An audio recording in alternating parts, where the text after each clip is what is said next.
April మాసంలో మొట్టమొదటి ఆదివారం పూట ఈ తైలాభిషేకపు వేళలో ప్రభా నీ బిడ్డలకి ఏం వర్తమానం మీరు ప్రకటించమంటారు, మాట్లాడతారని ప్రభు నేను అడిగినప్పుడు ప్రభు నాతో మాట్లాడిన మాట, ముందుగా ఉదయాన్నే వాట్సాప్ చూసిన వాళ్ళు స్తోత్రం చెప్పండి. దేవునికి స్తోత్రం. మరి దాంట్లో ఒక చక్కని టైటిల్ వదిలాం. ఏంటిది? మీకు సరిపోతుందా? మిగిలింది సరిపోతుందా? మిగిలింది చాలు. దేవునికి స్తోత్రం చెప్పండి. రూతు గ్రంథం 2వ అధ్యాయము 17-18 వచనాలు. అంశం చూస్తే మీకు ఏం అర్థం కాలేదు కనుక కాబట్టి రూతు 2:17-18 ఉండు. భక్తులు క్రొత్త నిబంధనలు ఎతుకుతున్నారు. రూతు దయ్యాలు. రూతు గ్రంథం 2వ అధ్యాయం 17-18 వచనాలు. పాత నిబంధన గ్రంథం పేజీ నెంబర్ 221 చదువు పేజీని. ఇప్పుడు కాబట్టి గైడ్ ఇచ్చి రాయమన్నా రాయలేని దౌర్భాగ్య స్థితిలో ఉన్నారు మన చర్చలు. దేవుని స్తోత్రం. చూసి రాయమన్నా కూడా తత్రబెత్తురే. 221 అన్నమాట. చదువు. రూతు గ్రంథం 2:17-18 వచనాలు. కాబట్టి ఆమె అస్తమయము వరకు ఆ చేనులో ఏరుకుంటూ తాను ఏరుకొనిన దానిని దుర్లగొట్టగా అవి దాదాపు తూమెడు యవలగా మారిపోయినాయి. ఆమె వాటిని ఎత్తుకొని ఊరిలోనికి వచ్చినప్పుడు ఆమె అత్త ఆమె ఏరుకొనిన వాటిని చూచి ఆమె తిని తృప్తి పొందిన తరువాత అనగా రూతమ్మ తిని తృప్తి పొందిన తరువాత తాను మిగిల్చిన దానిని చూచి, అదుగో పట్టుకో తాను మిగిల్చిన దానిని చూచి ఆమెకి ఇచ్చెను. చేతులతో ఒక్కసారి గట్టిగా ఆమేన్ అనండి. ఇప్పుడు చదివిన 2 వచనాల్లో మిగిలిన అన్న ముక్క ఏమైనా కనపడిందా తమరికి? అదే మన ఈ రోజున వాక్యం, ఉపదేశం. గోలంతా మిగిలింది గోల ఈరోజు. దేవునికి స్తోత్రం. హల్లెలూయా. కథ భరించండి అండి ఈరోజు. అయితే నా వైపు చూస్తే మంచిగా అర్థమైంది మీకు. బైబిల్లో చూడాల్సిన అవసరం లేదు. ఒక చారిత్రాత్మకమైనటువంటి స్టోరీలోనికి మనం వచ్చేద్దాం. రూతు గ్రంథం అనంగానే మనకు గుర్తొచ్చేది బెత్లెహేము అనేది మనకి కామన్గా గుర్తుకు రావాలి. ఈ స్టోరీ అంతా ఇప్పుడు ఎక్కడ జరిగింది? బెత్లెహేములో జరిగింది. ఈ స్టోరీ జరక్క ముందు బెత్లెహేము ఎలాగా ఉందమ్మా? కరువుగా ఉంది. దేవునికి స్తోత్రం చెప్పండి. బెత్లెహేముకి కరువు వచ్చింది. బెత్లెహేములో కరువు కాలమది, ధాన్యము దొరకని కాలమది, ఒక ముద్ద దొరకని కాలమది. అయితే చాలామంది భక్తులు అంటూ ఉంటారు, బెత్లెహేముకి కరువు రావచ్చా? అది సమృద్ధి కలిగిన పట్టణం కదండి, అది దేవుడు కోరుకున్న స్థలము కదండి, అది దేవుడు ఏర్పరచుకున్న ప్రాంతం కదండి, దేవుని పరిశుద్ధులు నివసించదగిన ప్లేస్ కదండి. బెత్లెహేము రొట్టెల ఇల్లు కదా, అది సమృద్ధి కలిగిన పట్టణము కదా, అది సమృద్ధి కలిగిన పొలము కదా. అక్కడ కరువు రావడం ఏంటి? విడ్డూరంగా ఉంది వింటుంటే అని కామెంట్లు చేసే భక్తులు ఉండకపోరు. దేవునికి స్తోత్రం. బెత్లెహేములో కరువు రావటం ఏంటి? మీ ఇంట్లో కరువు వచ్చిందా? ఎంత ప్రార్థన చేస్తారు తమరు? చాలామందిని ఇన్సల్ట్ చేసే ఉంటారు జనాలు. ఇంత ప్రతిష్టతగా ఉంటావు, ఇంత ప్రార్థన చేస్తావు, ఇంత వైరాగ్యంతో జీవిస్తావు, మీ ఇంట్లో కరువు రావటం ఏంటి? మీ ఇంట్లో ఈ ఇన్సిడెంట్ జరగటం ఏంటి? ఇంత ప్రార్థనా పరులు కదా. భర్త మొదలుకుంటే చంటి పిల్లల వరకు ప్రార్థనే కదా, వృద్ధుల వరకు ప్రార్థనే కదా. మీ ఇంటికి కరువు రావడం ఏంటి? మీరు నాశనం అయిపోవటం ఏంటి? మీరు ఈ శ్రమలో పడిపోవటం ఏంటి? మీరు ఇబ్బందులు పడిపోవటం ఏంటి అన్నట్లుగా జనాలందరినీ వైపు ఒక వింతగా చూస్తున్నారేమో, లేదంటే నోరు పారేసుకుని అడిగేశారేమో. ఇంత ప్రార్థన చేస్తున్నావుగా, అంత భక్తి చేస్తున్నావుగా, వారం పడిగెడుతున్నావుగా. ఒక్క మాట చెప్పనా, బెత్లెహేముకు కూడా కరువు వచ్చింది. స్తోత్రం చెప్పండి. రాదా బెత్లెహేము కరువు? వచ్చింది. దేవునికి స్తోత్రం. ఆ పనికి మాలలో మాటలు నువ్వు తీసుకొని తెగ ఏడ్చేసి దుప్పట పరిసి దాని మీద నిలువెత్తు మోకాళ్ళేసి బయటోళ్ళన్నా బాధపండు నాయన, నా సొంతదే అంది. విన్నావా? నువ్వు వినింది కాక ఆయనకు కూడా వినిపించి దరిద్రం. ఆ, అవసరమా? రోడ్డును పోయాడు 100 అనుకుంటాడమ్మా. బెత్తలహేమ కరువు రావడం ఏంటే? మీకు రావటం ఏంటమ్మా? జేహెచ్ఎస్ మినిస్ట్రీస్ వాళ్ళు ఈ బాధపడటం ఏంటి? వింతగా ఉంది మాకు. పొలోలమని ప్రార్థనలు చేసేస్తారు కదా, నిలువెత్తు సౌండ్లు బాక్సులు పగిలిపోయినట్టు మేము చచ్చిపోయినట్టు పెట్టేస్తారు కదా. మీకేంద్ర ఈ శ్రమలో? శుక్రవారం చూస్తే ప్రార్థనల భజనలోనే ఉంటారు, ఆదివారం వీళ్ళ దగ్గర వంటలు ఏమి వండుకోకుండా పొలాలమని 8ంటికే పరిగెత్తిపోతారు. మీకేంటయ్యా ఈ తెప్పలో? మీకేంటి బాధలని? మీతో అనకపోయినా అలాంటి అనే ఫేసు పెట్టేసినా, ఒకవేళ నోరు జరనేసినా నువ్వు తీసుకొచ్చి పనికి మాల మాటలన్నీ ఎక్కడ పెడతావు? ప్రార్థన. అవునా? ఎంతమంది చేశారో ప్రార్థనలో. నువ్వు వినింది గాక ఈ ముచ్చట ఆయనకు కూడా వినిపించే ప్రయత్నాలు చేస్తూ ఉంటావు ఈ పనికి మాల మాటలు. దీనికోసం అయితే గంటలు ఏడ్చేస్తా ప్రార్థన చేస్తే ఎవరైనా ఏదన్నా మాట అంటే తట్టుకోలేవు. ఏమండోయ్, బెత్తలహేముకు కూడా కరువు వస్తుంది. మరి దేవుడే మాట్లాడాడు కదా బైబిల్లో. ప్రతిష్ఠతా పరుడికి, సమర్పణ పరుడికి, విజ్ఞాపన పరుడికి, ప్రార్థనా పరుడికి, పరిశుద్ధుడికి, నీతిమంతుడికి, నిలువెత్తు ప్రార్థనలు చేసే వాళ్ళకు కూడా శ్రమలు వస్తాయి. బైబిల్ క్షుణ్ణంగా చెప్తుంది. చాలా మంది మీలో డౌట్లు ఉన్నాయేమో, ఇంత ప్రార్థన చేసి ఏంటి నాకు ఈ బాధ, ఏంటి నాకు ఈ శ్రమ, ఏంటి నాకు ఈ కష్టము, ఏంటి నాకు ఈ అవమానం, ఏంటి నాకు ఈ నింద, ఏంటి నాకు ఈ కరువు.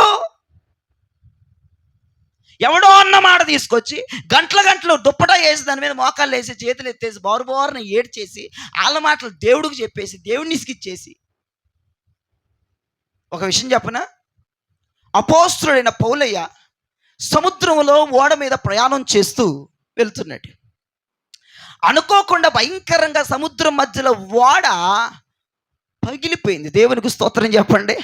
పగిలిపోయి ముక్కలు అయిపోతే ఆ ఓడలో ఉన్న జనమందరూ బతుకు జీవుడా అంటూ, బతికితే నాయనా కానుకిచ్చుకుంటాం ప్రభువా బతికించని, ఆ ఓడ బద్దలైపోయిన చెక్కలను పట్టుకుని ఆ చెక్కను పట్టుకొని తెప్పలు పడి ఒక దీవికి చేరుకున్నారు. ఆ దీవి పేరే మెలితే అనబడేటువంటి దీవి. అపోస్తలుడైన పౌలయ్య కూడా అక్కడికి చేరుకున్నాడు. పౌలయ్యతున్నటువంటి ఆ బృందం అంతా కూడా, ఆ ఓడలో ఉన్న బృందం అంతా కూడా చేరుకుంది ఒక దీవికి. ఆ దీవిలో ఉన్నవారు పల్లెటూరు వారు, అనాగరికతలు వాళ్ళు, వాళ్ళకి ఏది తెలియదు, వాళ్ళు పల్లెటూరు వాళ్ళు. పౌలయ్య చలిగా ఉందని పుల్లలు ఏరి మంట వేయటానికి ప్రయత్నం చేశాడు. వెంటనే ఆ కాకకి, వేడెత్తిన కాకకి పాము వచ్చి పౌలని ఏం చేసిందమ్మా? కట్టుకున్న. ఏమండి, ఎక్కడైనా కాటేసి పారిపోయే పాములను చూసాం, అట్లాగే పట్టుకునే పాములు ఎక్కడ చూసారా భూమి మీద? చెప్పండి నాకు, ఎక్కడైనా చూసారా? దేవుని స్తోత్రం. అట్లాగే కాటేసి పట్టుకున్న పాములు చూసామా? కాటేసి వెళ్ళిపోతూ ఉంటాయి. కానీ పౌలయ్యని కాటేసి పట్టుకున్న పాము, అనాగరికతలు, ఆ మెలితే దీపవాసులు, అక్కడ నివసిస్తున్న వారు స్థానికులు, అది వాస్తది లేదా ఇడు చచ్చిపోతాడు. వాయిట్ ఉన్న వాసిద్ది లేదా ఇడు చచ్చిపోతాడు. ఎందుకంటే ఇది ప్రమాదకరమైన పాము, అది విషపూరితమైన పాము. అది వామ్మో కాటేసిందా చచ్చిపోతాడు. లోకమంతా సోద్యం చూస్తూ ఉంటుంది. శ్రమని ఆర్పరు, శ్రమలో ఒక పరిష్కారం ఎవరు? అది జనాల నైజం. ఒకసారి నేను చెప్పాను మీకు, ఏదైనా శ్రమలో ఉంటే ఆ శ్రమకి పరిష్కారం చేల్చరు. అయిపోయిందా నీ జీవితం అన్నట్లుగా చూస్తూ ఉంటారు. నీ జీవితం అయిపోతే పరిష్కారం చేద్దామని, నీ జీవితం అయిపోతే సాటింపులేద్దామని చూస్తూ ఉంటారు జనాలు. అయితే ఆ అనాగరికతలు, ఆ వెళితే దీపవాసులు, వాళ్ళు పల్లెటూరు వాళ్ళు కదా, ఏదో ఒక రసం నూరి ఆ చేతి మీద వేయటం, ఏదో చెయ్యాలి కదా, వీడు చచ్చిపోతాడు ఖచ్చితంగా, చెయ్యైనా వాసిపోద్ది లేదని మొత్తానికే పోతాడని చూస్తే పౌలయ్య ఏం చేశాడు? టీవీ 9 చూపించాడా? TV5 ఫోకస్ చేయి, చూడు, చూపించాడా? ఇదిలా అవతల పడేశాడు. స్తోత్రం చెప్పండి. ఇప్పుడు ఇదంతా ఎందుకు చెప్పానంటే, నువ్వు ఎవడో అన్న మాటకి ఎందుకు దేవుడి దగ్గర గంటల సేపు ఏడుస్తావు అంటున్నాను నేను. ఇదిలిచ్చి పడేయాలి. స్తోత్రం చెప్పండి. దులుపుకోవడం నేర్చుకోవాలి. మన సంఘస్థులు బయట వాళ్ళకి వచ్చినాక అనవసరం. అమ్మో, బెత్తలహేము లాంటి వాళ్ళకి, జేహెచ్ఎస్ మినిస్ట్రీస్ వాళ్ళకి ప్రార్థనలు చేసే వాళ్ళకి ఇన్ని శ్రమలా, అన్ని శ్రమలా? హ, అందుకే చెప్పాం మేము. మరి మా మాట వెనకే, అందుకే ఇన్ని ప్రార్థనలో దేని మేము చెప్పాం. ఇన్నిసార్లు చర్చికి పోకూడదే, నాకులాగా ఒక గంటలు కూర్చొని రావాలి అని చెప్పాను. పొలాలు వాళ్ళు వెళ్ళిపోతావాడు 8ంటికి స్టార్ట్ చేస్తే 12 అయినా తెవలు దాటుతావు. ఈ ప్రార్థనలకి నీకు వచ్చే రిజల్ట్ ఏంటి? ఎంతమంది అన్నారు ఈ మాటలు మీతో? మీరు ఆ మాటలు తెచ్చేసి ఎక్కడ ఏడుపు, ఇల్లు దగ్గర ఏడుపు, జాబులో ఏడుపు, అది అది పోయిందాక, మైండ్లో పోయిందాక ఏడిపి, దేవుడు మాట్లాడిందాక ఏడిపోయి మళ్ళీ నీతో వాక్యం ద్వారా. అయితే నీతో కష్టమైపోతుంది నాకు ప్రతిరోజు, వారం పొద్దాకలు ఏడుపు మోపు పెట్టేస్తావు. ఏమైందంటే ఎవరన్నా నీది అనేసరండి. పౌలు ఇలాగ ఇదిలిచ్చి అవతలియాలి. దేవునికి స్తోత్రం చెప్పండి. ఒక విశేషమైనటువంటి అమ్మాయి, ఎక్కడికి కూర్చో, దేవునికి స్తోత్రం. ఈసారి లెగిస్తే నేను ఇక్కడే మైకు పడేసి ఇంటికి వెళ్ళిపోతాను. ఎవరు లెగిసాను? దేవునికి స్తోత్రం. పిల్లల్ని మీ కంట్రోల్లో పెట్టండి. అర్థమవుతున్న వాళ్ళు దేవునికి స్తోత్రం చెప్పండి. ఇప్పుడు నా బాధ ఏంటి తెలుసా? బెత్లెహేముకు కూడా కరువు వచ్చింది మేడం గారు. ఇది నేను చెప్తుంది. బెత్లెహేము లాంటి వాడికి కూడా కరువు వచ్చింది. సమృద్ధి కలిగిందే.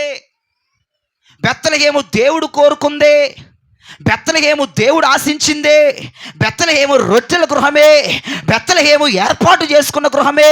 బెత్లెహేము పరిశుద్ధ నివాసమే. బెత్లెహేము ఉన్నతమైనదే కాదట్ల, కానీ దానికి కూడా కరువు వచ్చేసింది. ఇప్పుడు నా వైపు చూస్తా వినండి. పరీక్షలు లేకపోతే గ్రేడ్ ఎవరికన్నా తెలిసిద్దా? అప్పలంగా మెరిట్ స్టూడెంట్ అండి, చాలా బాగా చదివిద్దండి అమ్మాయి. ఉండు, పబ్లిక్ వస్తుంది, ఉండు, మెరిట్ తేలిపోద్ది. బాగానే చదువుతారులే, సంవత్సరం ఆఖరి ఎగ్జామ్స్లో ఉంటుంది. దేవునికి స్తోత్రం. ఒక టీచర్ చగ చదివేస్తుందంట. టీచర్ చెప్పిన క్వశ్చన్లన్నీ ఆన్సర్లు ఇచ్చేస్తుందంట, అప్పు చెప్పేస్తుందంట. ఆ టీచరు పొగడ్తల మీద పొగడ్తలు, పేరెంట్స్కి లెటర్ పంపించడం, పేరెంట్స్ని పిలిపించడం, వాళ్ళ ముందు ఆమెను పొగడటం. కొంతమంది టీచర్ల మీద మెరిట్ స్టూడెంట్ అండి, చాలా బాగండి, అసలు ఒక లెక్క చేశానంటే నాకండి పాస్ చేసేద్దండి. దానికి లెక్కల్లో 5 మార్కులు వచ్చినాయి అంట. స్తోత్రం చెప్పిన చేతులు ఎత్తి. ఇప్పుడు మనందరికి పరీక్షలు జరగాల వద్దా? పరీక్షలు రాకుండా సాఫీకి వెళ్ళిపోతే కుదరదు. తుప్పు పుచ్చు అంతా బయటపడాలి కదా. మరి తుప్పు పుచ్చు బయటపడాలంటే శ్రమలు అవద్దా? పరీక్షలు జరగొద్దా? నీ గ్రేడ్ ఎలా ఉంటుందో తెలియద్దా? సాఫీగా వెళ్ళిపోదు. బతుకెప్పుడు సాఫీగా వెళ్ళదు, అప్పుడప్పుడు బ్రేక్ వేస్తూ ఉంటాడు దేవుడు. బెత్లెహేముకు కూడా కరువు వచ్చేలాగా చేసిన దేవుడే. దేవునికి స్తోత్రం చెప్పండి. బెత్లెహేములో ఇంత ఓవర్ చేసేస్తున్నారు భక్తి. వీళ్ళు ఓవర్ యాక్షన్ భక్తా, మరి ఏ భక్తా చూద్దామని చెప్పేసి దేవుడు బెత్లెహేము కరువు తీసుకొచ్చాడు. ఉజ్జాయింపుకి జోగ్గా కూడా తీసాము వస్తాయి పరీక్ష అనమాట. ఎవడుంటాడు, ఎవడు తేలిపోతాడు చూడాలరా అని సుమారుగా జోగ్గా ఏదో ఉజ్జాయింపుగా బెత్లెహేముకు ఒక కరువు తెచ్చాడు. కరువు తేంగానే నెంబర్ 1 క్వాలిటీ వాళ్ళు ఉన్నారండి బెత్లెహేములో. మందిరంలో వాళ్ళే హెడ్లండి. ఎవరండి వాళ్ళు? హెడ్ అండి. ఎలేమెలెకు తన సతీమణి పేరు నయోమి గారు, తన బిడ్డలిద్దరు మగ పిల్లలు. వీళ్ళకేమొచ్చిందో కానీ ఎలిమెలకు పదండి, ఇక కరువు వచ్చేసింది, ఇక్కడ వెళ్ళిపోదాం. ఇదేందిరా, శ్రమ రాకముందంతా భక్తి బాగానే చేసావు, ముద్ద దొరుకుతుంటే భక్తి బాగానే ఉంటుంది. ముద్ద దొరకకుండా దేవుడు చేసిన కాలంలో భక్తి ఏంటి? ఊగిపోతుంది ఏంటి? మరి అదే కదా దేవుడికి కావాల్సింది. నువ్వు పుచ్చా ఎచ్చా ఏదా తెలిపోవాలి ఇప్పుడు. అందుకే మన జీవితంలో పరీక్షలు వస్తూ ఉంటాయి. అందుకే మన జీవితంలో ఆటుపోట్లు కలుగుతూ ఉంటాయి. అంత మాత్రాన ఫీల్ అయిపోవాల్సరలా. క్వాలిటీ కలిగిన భక్తి కలిగిన వాడు, నెంబర్ 1 భక్తి చేసేవాడు, ఉపవాసాల మీద ఉపవాసాలు ఉండేవాడు, సంఘ పెద్ద. శ్రమ రాంగాల్నే, కరువు రాంగాల్నే, మోయాబులో ముద్ద దొరుకుతుందని తెలియంగాల్నే ఇక్కడ సద్దండ్ర మూటా గట్రా అని పిల్లలకు చెప్తున్నాడు. కొన్ని భార్య అయినా, అయ్యా వద్దులే, మన సంఘాన్ని ఎక్కడ వదిలి వెళ్ళిపోతాము, అయ్యగారు మరి బాధపడతారు, మనమే మరి పెద్దలం కదయ్యా, మరి మా కుదరదు. మాట్లాడు కదా. ఈ పిల్లలు వీళ్ళు నోట్లో ఏళ్ళు పెడితే కొరకరెట్టింది వీళ్ళు. నాన్నగారు మీరు ఏదంటే అదే నాన్నగారు, దేవునికి స్తోత్రం. మొత్తం ఇక ఎలేమెలకు మాట అన్నారు. మొత్తం బ్యాగులు చదివేశారు, మూటా గట్ర చదివేశారు. ఆ ఊర్లోంచి ఒక్కడ కదల వీళ్ళు తప్ప. అవసరమా అంటున్నాను నేను. నెంబర్ 1 భక్తి చేసిన వాళ్ళు మళ్ళీ వాళ్ళు ఆషామాషి వాళ్ళు కాదు. వైరాగ్యం కానీ, ప్రతిష్టత కానీ, సమర్పణ కానీ అన్ని విషయాల్లో నెంబర్ 1 క్వాలిటీ. వీళ్ళు వెళ్ళిపోయారు. ఎక్కడుంటే చచ్చిపోతాం, అక్కడికి వెళ్తే బ్రతుకుతాం. ఎక్కడుంటే చచ్చిపోతారంట? బెత్లెహేములు ఉంటే చస్తాం, మోయాబుకి వెళ్తే బ్రతుకుతాం. మోయాబులో చచ్చారా బతికారా? చచ్చారు. మరి ఇక్కడ చచ్చిపోతాము అనుకున్నవారు అక్కడికి పోయి చచ్చిపోయారు. వినండి, దేవుడు కొన్నిసార్లు మన జీవితంలోకి తెలియని అదృశ్యమైన శ్రమలను పంపుతూ ఉంటాడు. సడన్ షాక్ అనమాట. ఏంటి ఇలా జరిగిపోయింది అన్నట్లుగా ఉంటే కొన్ని దృశ్యాలు, కొన్ని విషయాలు మన జీవితాల్లో అసలు అర్థం కాదు మనకి. పరీక్ష. ఇప్పుడు ఈ పరీక్షలో ఎన్ని మార్క్స్ వస్తాయి నీకు? ఎప్పుడు ఫేస్ చేయలేని సమస్య, ఎప్పుడు అసలు ఎదురురాని సమస్య, అసలు ఊహల్లో అనుకోవాలా, కళలో కూడా కల్లా వచ్చేసింది వెంటనే. అయ్యో నా కుటుంబానికి ఏంటిది? ఇదేమి సోద్యం? సోద్యం కాదు, మార్కులు అయిపోతున్నాడు. ఇప్పుడు దేవుడు జాగ్రత్తగా ఉండు, స్తోత్రం చెప్పండి. జాగ్రత్తగా ఉండాలి. ఇప్పుడు పేపర్ పెట్టాడు, నోటి మాట తూలిపోయినా, భక్తి ఎక్కడైనా జరిగిపోయినా ఇదేం దేవుడు అన్నా మార్కులు తగ్గిపోతా వస్తాయి. అయిపోయింది సీనిక. చదువుకో నరకానికి అయిపోయింది. 100 మార్కులకి పేపర్ పెడితే దేవుడు, 100 మార్కులకి మనకు పేపర్ పెడితే ఏదో ఒకటి వచ్చేసింది, అన్ఎక్స్పెక్టెడ్గా ఒక సమస్య వచ్చేసింది, అసలు మనం అనుకోలేదు. ఇక 100 దగ్గర నుంచి ఇక తగ్గిస్తా వచ్చేస్తాడు. ఇక నువ్వు తప్పు మాట మాట్లాడేవంటే 10 మార్కులు ఎగిరిపోతాయి అంతే. అది ఏదన్నా నీ మాటలతో తేడా వచ్చేసిందా?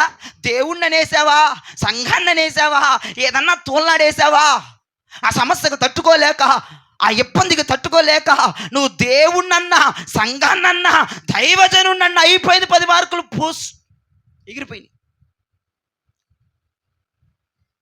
ఇక నిదానంగా ప్రార్థన నేను చేయటం వల్లేనేమి ఎట్లా అన్న ఆలోచనతో ఇంకో 10 మార్కులు పోయినాయి. పొద్దాగుల మందిరానికి వెళ్తే శ్రమలు వస్తే ఆగాకి వెళ్దాం, 20 ఎగిరిపోయినాయి. దేవునికి స్తోత్రం.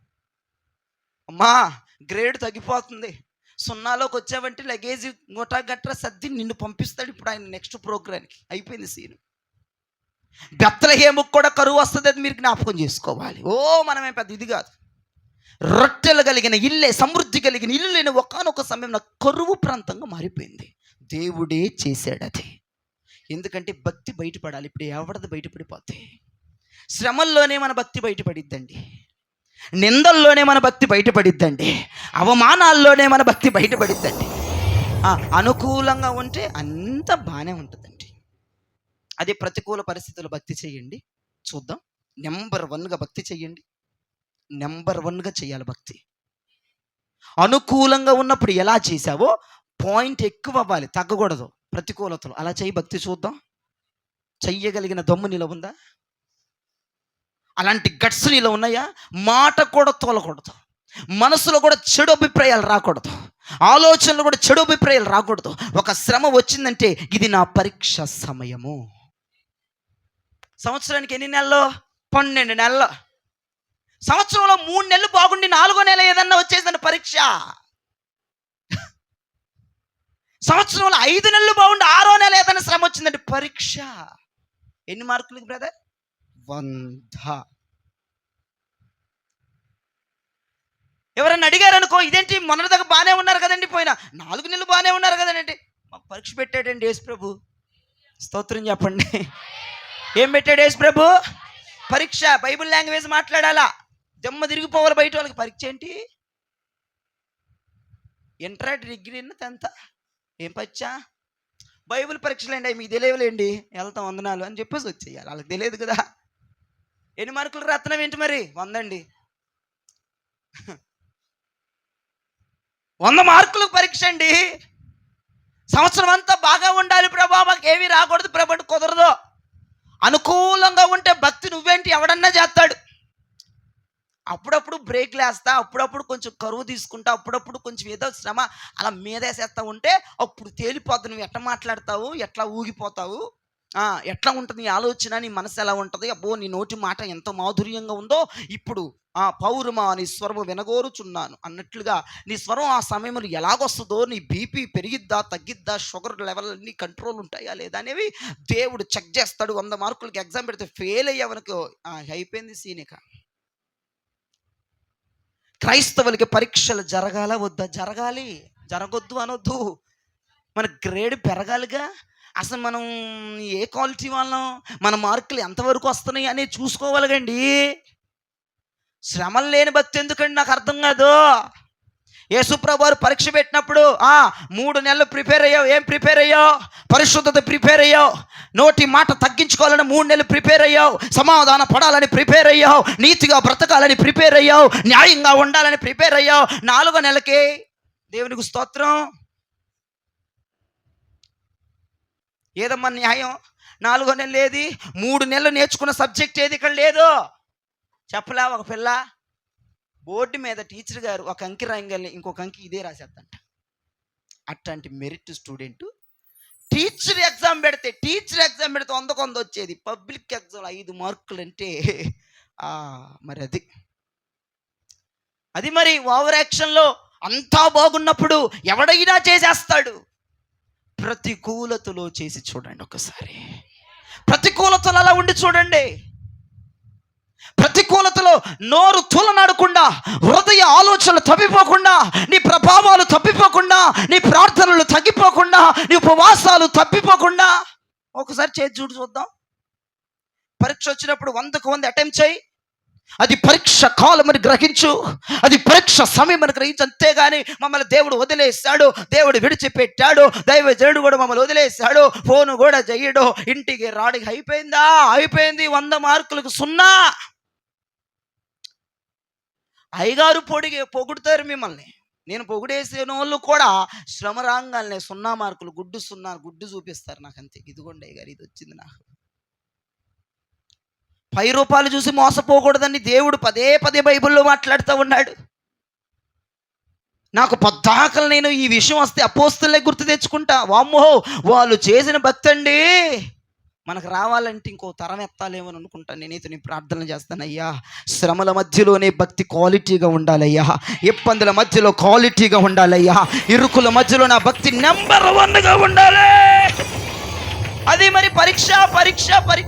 ఈ పరీక్షలో పాస్ అవ్వాలి. నేను కాలేజీ మానేశానన్న పేరు మాత్రమే కానీ పరీక్షలు మాత్రం రాస్తూనే ఉన్నాను. దేవునికి స్తోత్రం. పరీక్షలు దేవుడు పెడుతూనే ఉన్నాడు. నాకు 100 మార్కులు పేపర్ ఎత్తాడు. ఏంటి ఇంత క్లిష్టమైన క్వశ్చన్సా? మరి సరే, ఓకే ప్రభా, దేవునికి స్తోత్రం, వందనాలయ్యా, చేస్తాను, ఉంటాను ప్రభు. మరి తప్పదు, మార్కులు కొట్టాలి. ఇప్పుడు రే ఆ పరిస్థితులుగా చేసి ఈ పరిస్థితుల్లో చేరే చూద్దామని దేవుడు 100 మార్కులు క్వశ్చన్ పేపర్ ఇసిరేస్తాడు కిందకి. ముందలే లీక్ అవ్వదులే. దేవునికి స్తోత్రం. క్వశ్చన్ పేపరు మౌలుడు కదా ఆయన. దేవునికి మహిమ కలుగును గాక. గీకింగ్లే ఉండవు. ఇదేంటి ప్రభు వచ్చే సమస్య చెప్పకుండా వచ్చేసింది, అనుకోకుండా వచ్చేసింది, నీకు గ్రహించకుండానే వచ్చేసింది. అట్టగొత్తి మరి క్వశ్చన్ పేపర్ లీక్ అయితే వస్తే నువ్వు ముందలే ప్రిపేర్ అయి ఉంటావు. కానీ దేవునికి స్తోత్రం. క్వశ్చన్ పేపర్ లీక్ అవటం ఉంటుంది. అది పరలోక క్వశ్చన్ పేపర్. అది ఎవ్వడు దాన్ని ముందర చూసేలేడు.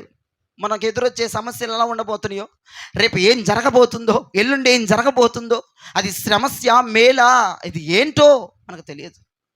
క్వశ్చన్ పేపర్ మాత్రమే కిందకి జారీ అవుతుంది. ప్రతి క్వశ్చన్కి ఆన్సర్గా మనం నిలబడిపోదుముగాక. బెత్లెహేములో కరువు వచ్చింది అనగానే ఎలేమేలకు తన భార్య తన 2 బిడ్డలు వెళ్ళిపోయారు మోయాబుకి. అక్కడ ముద్ద దొరుకుతుందని. ఒక్క మాట, దరిద్రం ముద్ద ఎక్కడ దొరికితే అక్కడికి వెళ్ళిపోతావా? నాకు తెలియక అడుగుతున్నా. ఇప్పుడు భక్తి లేకపోయినా పర్లా, డబ్బులుంటే చాలా చెప్తున్నా. నాకు తెలియక అడుగుతున్నాలేమ్మా, సీరియస్గా చూడబాకండి. భక్తి లేకపోయినా, పరిశుద్ధత లేకపోయినా, విశ్వాసం లేకపోయినా, తింటానుకుండి, డబ్బులుండి, ఇల్లంతా హ్యాపీగా ఉంటే సరిపోద్ది అన్న వాళ్ళు దేవుని స్తోత్రం చెప్పండి. భక్తి ఏం అక్కర్లేదు అయ్యగారు, పరిశుద్ధత వద్దయ్య గారు, నీతి వద్దయ్య గారు, న్యాయం వద్దయ్య గారు. మాకు తింటానుకుంటే, కట్టుకోవడానుకుంటే, మేము పనులు చేసుకోవడానుకుంటే, మా జీవితం అంతా సాఫీగా వెళ్ళిపోతే, ఏ గొడవలు లేకుండా మనశ్శాంతిగా సమాధానంగా శాంతి సమాధానాలతో ఉంటే చాలు. మేము భక్తి చేయకపోయినా పర్లేదు అన్న మూమెంట్లు ఎవరినుంటే చెబుతున్నాం చెప్పండి. మీరు చెప్పట్లేదు కానీ మీ వ్యవహారాలు చూస్తే నాకు అంటే అనిపిస్తుంది ఒక్కోసారి. ప్రతి ఫ్యామిలీ గమనించేశాను నేను. ప్రతి ఒక్కరు అలాగే తయారైపోయారు. మీరు చెప్పలేకపోతున్నారు కానీ ప్రతి ఫ్యామిలీ అంతే. చర్చిలో ఉన్న ప్రతి ఒక్కరు అంతే. ముద్దుంటే చాలు, డబ్బు ఉంటే చాలు. ఈ భక్తి ఏముంచిందిలే, ఈ భక్తి వాళ్ళు కాకపోతే రేపు, ఈ పరిశుద్ధి వాళ్ళు కాకపోతే రేపు, ఈ నీతి వాళ్ళు కాకపోతే రేపు, ఈ నిజాయితీ వాళ్ళు కాకపోతే రేపులే, ఇదేంటిలే, ఇది వాడుకోరా, ఇది చేయకపోయినా పర్లేదులే. ఉంటే చాలు, తింటే చాలు, కట్టుకుంటే చాలు. అయిపోయిందా బతుకు, అయిపోయిందా జీవితం? ఈ ఎలేమేలోకులాగా మీరు ఎందుకు ఇలా తయారైపోతున్నారు కొంతమంది? ఇక దీనికేనా, ఇక ఏమీ లేదా, ఇక జీవితం లేదు, సాధించొద్దా? ఒకసారి మీరు జ్ఞాపకం చేసుకోండి. బెత్లెహేముకే కరువు వచ్చిందంట. మరి నీకు నాకు రావటం ఏమన్నా బ్రహ్మాండమా, ఏమన్నా విచిత్రమా? మనుషులు అంతే వాగుతారులే.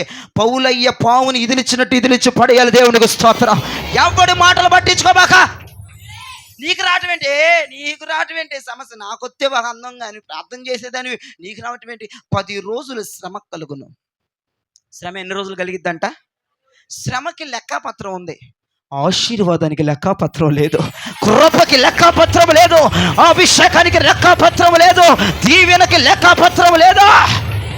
సౌండ్ పెంచబ్బాయి, అరవలేకపోతున్నా. దేవునికి స్తోత్రం చెప్పండి, చేతులెత్తి హల్లెలూయా. ఏమండి, శ్రమకి లెక్క ఉంది. 10 రోజులు కాకపోతే నెల రోజులు వేసుకో, నెల కాకపోతే సంవత్సరం వేసుకో, సంవత్సరం కాకపోతే 2 సంవత్సరాలు వేసుకో. శ్రమకి లెక్క ఉంది అయ్యగారు. లెక్కలేంది ఏంటో తెలుసా? కృప కృప కృప కృప కృప. సేవ కిరీటం, మహిమ వస్త్రం, వీటికి లెక్కపత్రాలు లేవు. ఇవి నిత్యము మన మీద ఏలుబడి చేస్తాయి. దేవునికి మహిమ కలుగునగా. వీటికి లెక్క ఉండదు అంతే. నీకు తెక్కుంటది, వాటికి లెక్క ఉంటుంది. శ్రమకు లెక్క ఉంటుంది. 10 రోజులే శ్రమ కలిగిద్ది, తర్వాత జీవ కిరీటం నీదే. 10 రోజులే ఓపిక పట్టు. దేవునికి స్తోత్రం చెప్పండి. కొన్ని రోజులే లెక్కేసాడు దేవుడు. ఇన్ని రోజులు అనుభవించాలని తర్వాత ఉండదు. కానీ కృప ఇన్ని రోజులు అని చెప్తాడా దేవుడు? మహిమ ఇన్ని రోజులు అని చెప్తాడా? కిరీటం ఇన్ని రోజులు అని చెప్తాడా? నిత్యరాజ్యం ఇన్ని రోజులు అని చెప్తాడా? అవి శాశ్వతమైనవి. దేవునికి స్తోత్రం కలుగునుగాక. హల్లెలూయా హల్లెలూయా. ఎలేమేలోకి చచ్చాడా బతికాడా? బిడ్డలు చచ్చారా బతికారా? ఆ భార్య కూడా చచ్చిందా బతికిందా? భార్య చచ్చిపోయిందా? ఎక్కడ రిఫరెన్స్ ఇవ్వండి? బతికింది. బతికిన తర్వాత ఒక వార్త వినపడుతుంది. ఏమని? బెత్లెహేమును మరలా దర్శించిన దేవుడు. కొట్టగట్టిగా చప్పట్ల, ఆత్మచేత నింపబడుతూ కొట్టాలి. అపవాదిగాడు గోబల పగిలిపోవాలా. అలా కొట్ట. మరలా దేవుడు బెత్లెహేమును దర్శించాడు, బెత్లెహేమును ఆశీర్వదించాడు, బెత్లెహేమును అభిషేకించాడు, బెత్లెహేమును అరుణోదయ దర్శనాన్ని ఇచ్చేశాడు. నేను అంటున్నాను కష్టమో నష్టమో బెత్లెహేములో ఉంటే మరలా దర్శిస్తాడు. అండోయ్ స్తోత్రం. కష్టమో నష్టమోనండి, ఈ జేహెచ్ఎస్ మీరు పడున్నారు అనుకో, దర్శిస్తాడు. చెప్పు, దర్శిస్తాడులే. ఏడవబకను. పక్కన నా వైపు పక్కన వాళ్ళు చెప్పు, దర్శిస్తాడు. ఏడవబాక. సచ్చోబొచ్చు ఎక్కడే చావు. వెళ్ళిపోయావనుకోబో, ఈడితే ఏంటి పొద్దాహింటారు బాబీడు. ఇంత ప్రార్థన చేపిస్తాడు, శ్రమలు మాత్రం పోవట్లేదు. మేము మానేస్తాం అయ్యగారు, వెళ్ళిపోతే స్తోత్రం. ఒక ఆమంట ఏలూరులో ఎంత విడ్డూరంగా ఉందంటే ఆమె విధానం. అమ్మో, ఒకరోజు ఒక వాక్యం చెప్పాను నేను. నిజంగా మరి మనలో అటువంటి వాళ్ళు ఉన్నారో లేరో మనకు తెలియదు, కానీ ఒక వాక్యం చెప్పాను ఏలూరులో. ఏమని? దేవుని మెప్పు పొందాలంటే ఆషామాషి కాదమ్మా. ఇప్పుడు జయరాజు గారు నిన్ను మెచ్చుకోవాలనుకో, ఈజీగా మెచ్చుకుంటాడు. యేసుప్రభు మెచ్చుకోవాలంటే ఈజీగా మెచ్చుకుంటాడు. నిన్ను పై షోయింగ్లు చూసి మెచ్చుకుంటాడా? కాదు కదా. నేను అన్నాను, యేసుప్రభు మెచ్చుకోవాలంటే కొన్ని క్వాలిటీస్ ఉండాలమ్మా. మోషేలాగా ప్రార్థన చేయాలి, ఉపవాసం. మోషేలాగా ఉపవాసం, అబ్రహాంలాగా ప్రార్థన, మోషేలాగా ఉపవాసం చేయాలి. ఒక ఆమంట, అమ్మో మోషేలాగా మనం ఏడు చేస్తాం ఉపవాసం, అమ్మో మోషే అబ్రహాంలా మనం ఏడు చేస్తాం మానేసింది చర్చి. ఇప్పుడు అంటాను, కష్టం నష్టం ఆడు బడి ఉండరదా, దర్శిస్తాడు దేవుడు. స్తోత్రం చెప్పండి.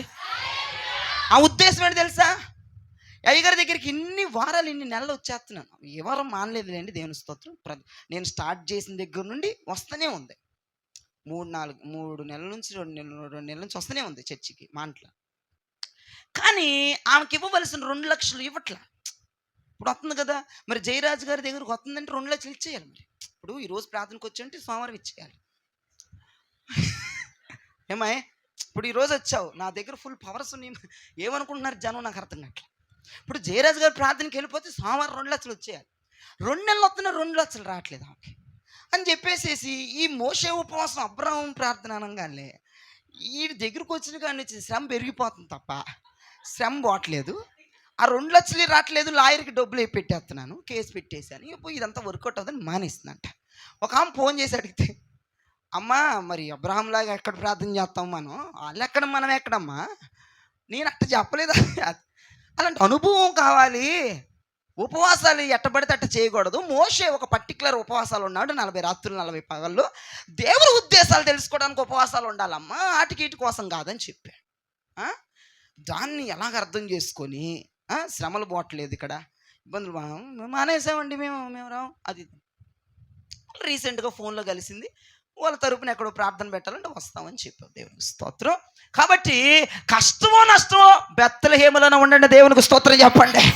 ఉపదేశంలోనే ఉండండి, దేవునికి స్తోత్రం చెప్పండి. పునాదులు కలిగిన పట్టణంలోనే దేవునికి స్తోత్రం చెప్పండి. దేవుడు మరలా దర్శించబోతున్నాడు. హల్లెలూయా. ఒక శుభోదయం కలగబోతుందని చెప్తున్నా. ఏమండోయ్ శ్రమ వచ్చిన మాట నిజమేనండి, ఇబ్బంది కలిగిన మాట, శ్రమలు పోవట్లేదన్న మాట, కష్టం తగ్గట్లేదన్న మాట, అప్పులు కూడా తీరట్లేదన్న మాట, నీ డబ్బులే ఎదిరించి వాళ్ళు ఇవ్వట్లేదన్న మాట, కరువు ఉందన్న మాట, అనారోగ్యం ఉందన్న మాట, అయ్యగారంతా ప్రార్థన చేస్తున్నా స్వస్థత రావట్లేదన్నమాట. చెప్పు గట్టిగా, నిజమే. కానీ ఉండు, దేవునికి స్తోత్రం చెప్పు, వెళ్ళబాకండి, దేవునికి స్తోత్రం. అర్థమైందా? మేము వెళ్ళిపోతాం మోయాబులో, ఇక్కడ కరువు ఉంది, ఇదేంట్రా బాబా, ఇంత విజ్ఞాపన ప్రార్థనలు జరుగుతున్న స్థలంలోనే కార్యాలు జరగకపోతే ఎట్లా? మోయాబులో ఉందంట, ఏంటిది? ముద్ద. ఇక్కడ లేదంటే ఏంటిది? ముద్ద. ఉన్నన్నాళ్ళు తిన్నావు కదా, మరి లేకపోతే కొన్నాళ్ళు ఓపిక పట్టలేవా? ఇచ్చినన్నాళ్ళు తీసుకున్నావుగా, ఏదో 10 రోజులు బాధ వచ్చిందని, ఏదో సంవత్సరం బాధపడుతున్నావని, ఇక్కడ నాకు వద్దు, ఇక్కడ నాకు నచ్చలేదు అని చర్చీలు మానేసిన భక్తులు కూడా ఉన్నారు. స్తోత్రం, వాళ్ళు దీవించబడును గాక. మరి వస్తున్న వాళ్ళు కూడా నంగిగా రావటమో, మరి ఇష్టం ఉండి ఇష్టం లేకుండా రావటం కూడా జరగచ్చు. ఆ దరిద్రం కూడా నశించునుగా. ఈ పూట కష్టమైన నష్టమైన ఇక్కడే చచ్చిపోతాం. ఎక్కడ? బెత్లెహేములో చచ్చిపోవాలి. అలా కొంతమంది ఏమనుకున్నారు, ఎలేమేలుకు మాత్రం వామ్మో ఎక్కడ ఉంటే సత్తం, అక్కడికి వెళ్తే బతుకుతాం అన్నాడు, అక్కడే చచ్చాడు. ఇక్కడ చచ్చిపోవటానికి సిద్ధమైపోవాలి. కానీ ఇక్కడ నువ్వు సావో, మరలా నిన్ను దర్శించే దేవుడు ఇక్కడ ఉన్నాడు. మరలా ఈ బెత్లెహేమును దర్శించబోతున్నాడు, మరలా నిన్ను దర్శించబోతున్నాడు. హల్లెలూయా, హల్లెలూయా, హల్లెలూయా. మరలా దేవుడు నిన్ను దర్శించడానికి సిద్ధంగా ఉన్నాడు. కష్టమో నష్టమో రా, కష్టమో నష్టమే ఉపదేశంలో పడిపో, సత్య ఇక్కడే చచ్చిపోతాను కానీ అయ్యా నేను అక్కడికి అన్న ప్రభువా అనుకున్నాం అనుకో, బెత్లెహేమును మరలా దర్శించే కృప ఉంది. మోయాబుని దర్శిస్తాడు దేవుడు. ఎబ్బేక సావే, ఆదరణ కృతజ్ఞతలు, ఆదరణే భూస్థాపనలే అయిపోయింది. దేవునికి స్తోత్రం. మరలా తిరిగి లేకటానికి, మరలా హోప్ ఉందంటానికి, మరలా నిరీక్షణ ఉందంటానికి అక్కడ లేదు, బెత్లెహేములో లేదు, సారీ మోయాబులో లేదు, బెత్లెహేములోనే ఉంది. దేవునికి స్తోత్రం చెప్పండి. బెత్లెహేములో ఉంటే కరువు ఉంటే ఉంది, బాధ వచ్చే వచ్చింది, నష్టం కలిగితే కలిగింది, వ్యతిరేకత వస్తే వచ్చింది, అవమానం వస్తే వచ్చేసిందిలే. ఏం పర్లేదు, భయపడబాకు, బాధపడబాకు, దేవుడు నిన్ను మరలా దర్శించబోతున్నాడు, నాతో మాట్లాడాడు. ఇదిగో నిజమే, ఏది కరువుగా మారిందో, ఏది నిందగా మారిందో, ఏది అవమానంగా మారిందో, ఏది అపనిందగా మారిందో, ఏ బెత్లెహేము అవమానించిందో, ఏ బెత్లెహేములో కరువు వచ్చిందో, ఏ బెత్లెహేములో నింద వచ్చిందో, ఏ బెత్లెహేములో అనారోగ్యం వచ్చిందో, ఏ బెత్లెహేములో అప్పులు ఉన్నాయో, అదే బెత్లెహేమును దర్శించబోతున్నాడు.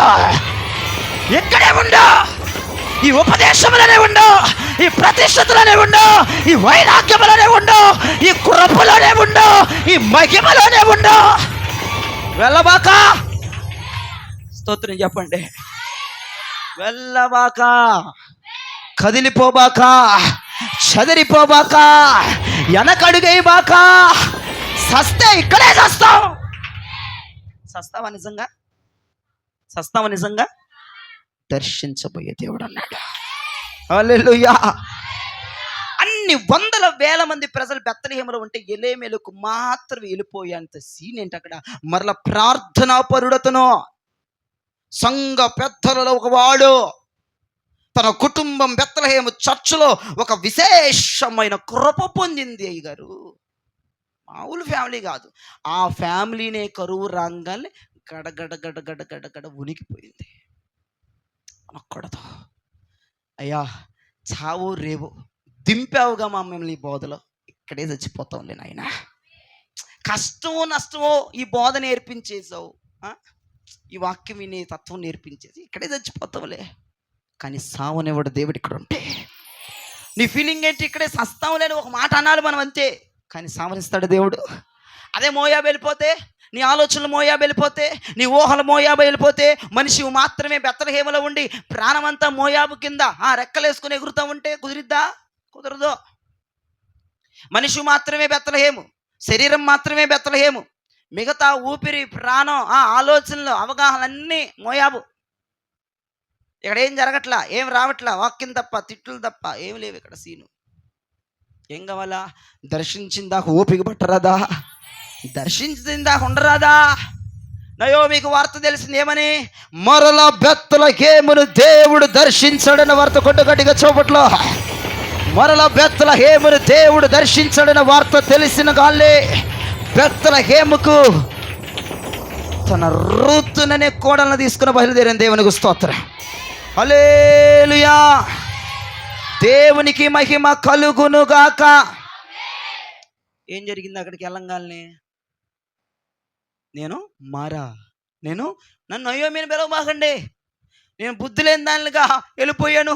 ఈ సంఘంలో ఎంత ఉపదేశమో, ఎంత సమర్పణ ఉందో, ఎంత వైరాగ్యం ఉందో, దీన్ని కాదని వెళ్ళిపోయినందుకు, మొద్ద కొరకు వెళ్ళిపోయినందుకు, అద్భుతాల కొరకు వెళ్ళిపోయినందుకు, ఆశ్చర్య కార్యాల కొరకు వెళ్ళిపోయినందుకు, డెడ్ బాడీ లెగిసిపోయి, శవాలు లెగిసిపోయి. అమ్మా, నా పేరుతో పిలవమాకండి, మీరెంతో అదృష్టవంతులు, కొన్నాళ్ళే బాధపడ్డారు, దర్శించిన తర్వాత మీరు బాగున్నారు.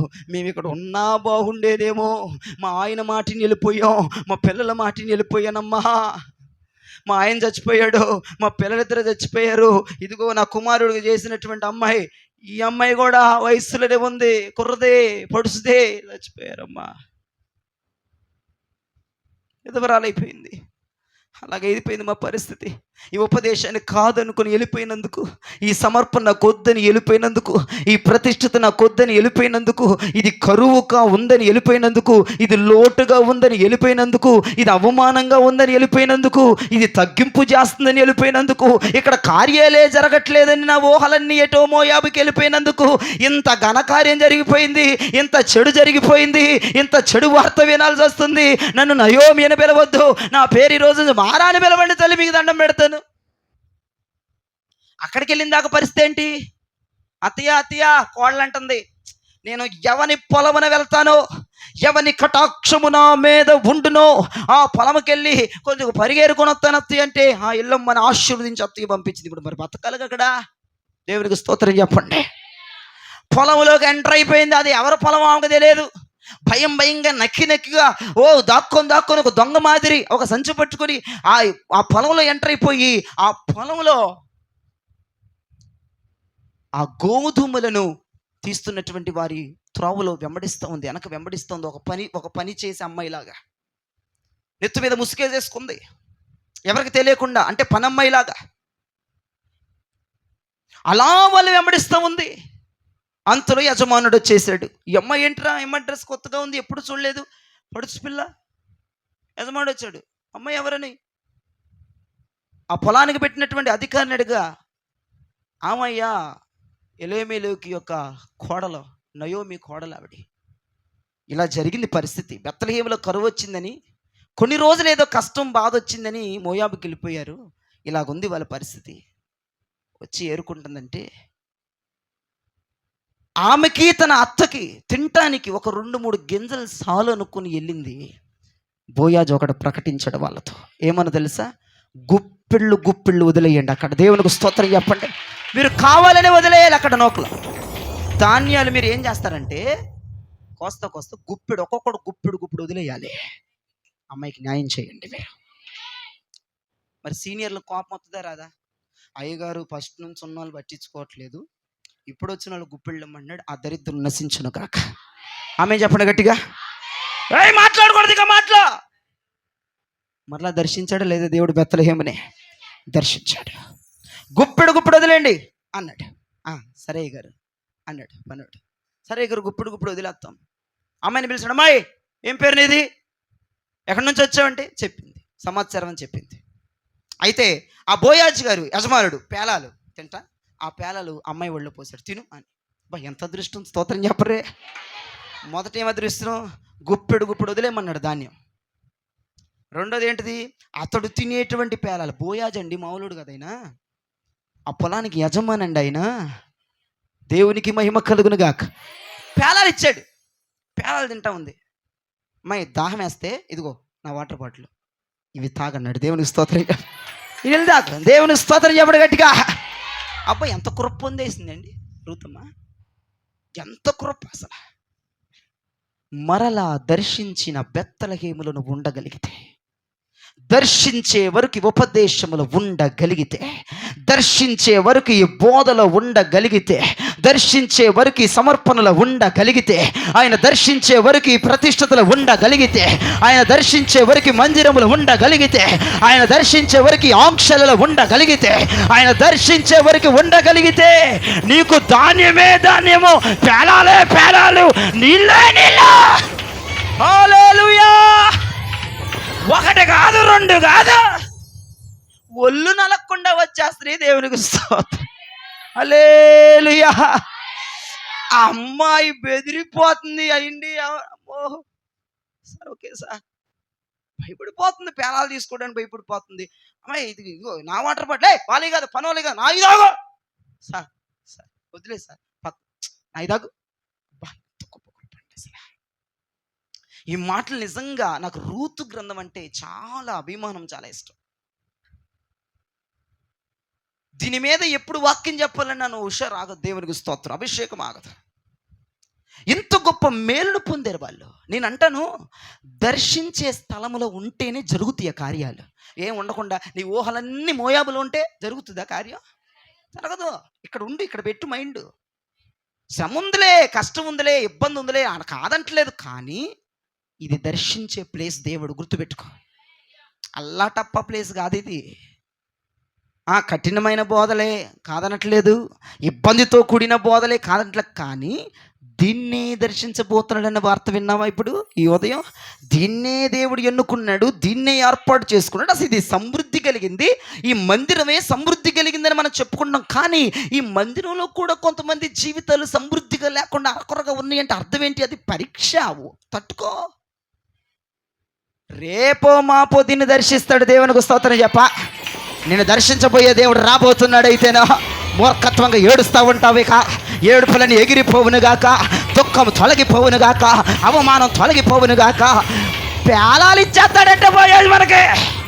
పేలాలే. దేవునికి స్తోత్రం. అమ్ముకోవడానికి కాదు, తినటానికి. దేవునికి స్తోత్రం. ధాన్యమే, నీళ్ళే. ఎవరి నీళ్ళు? జయరాజు గారి కాదు, అక్కడ బోయాజు వారు, యేసు ప్రభుల వారే. నేనిచ్చు నీళ్లు తాగిన వాడు జీవ జలపు ఓటలతో నింపబడతాడు, మరెన్నడికి తప్పికొనడు.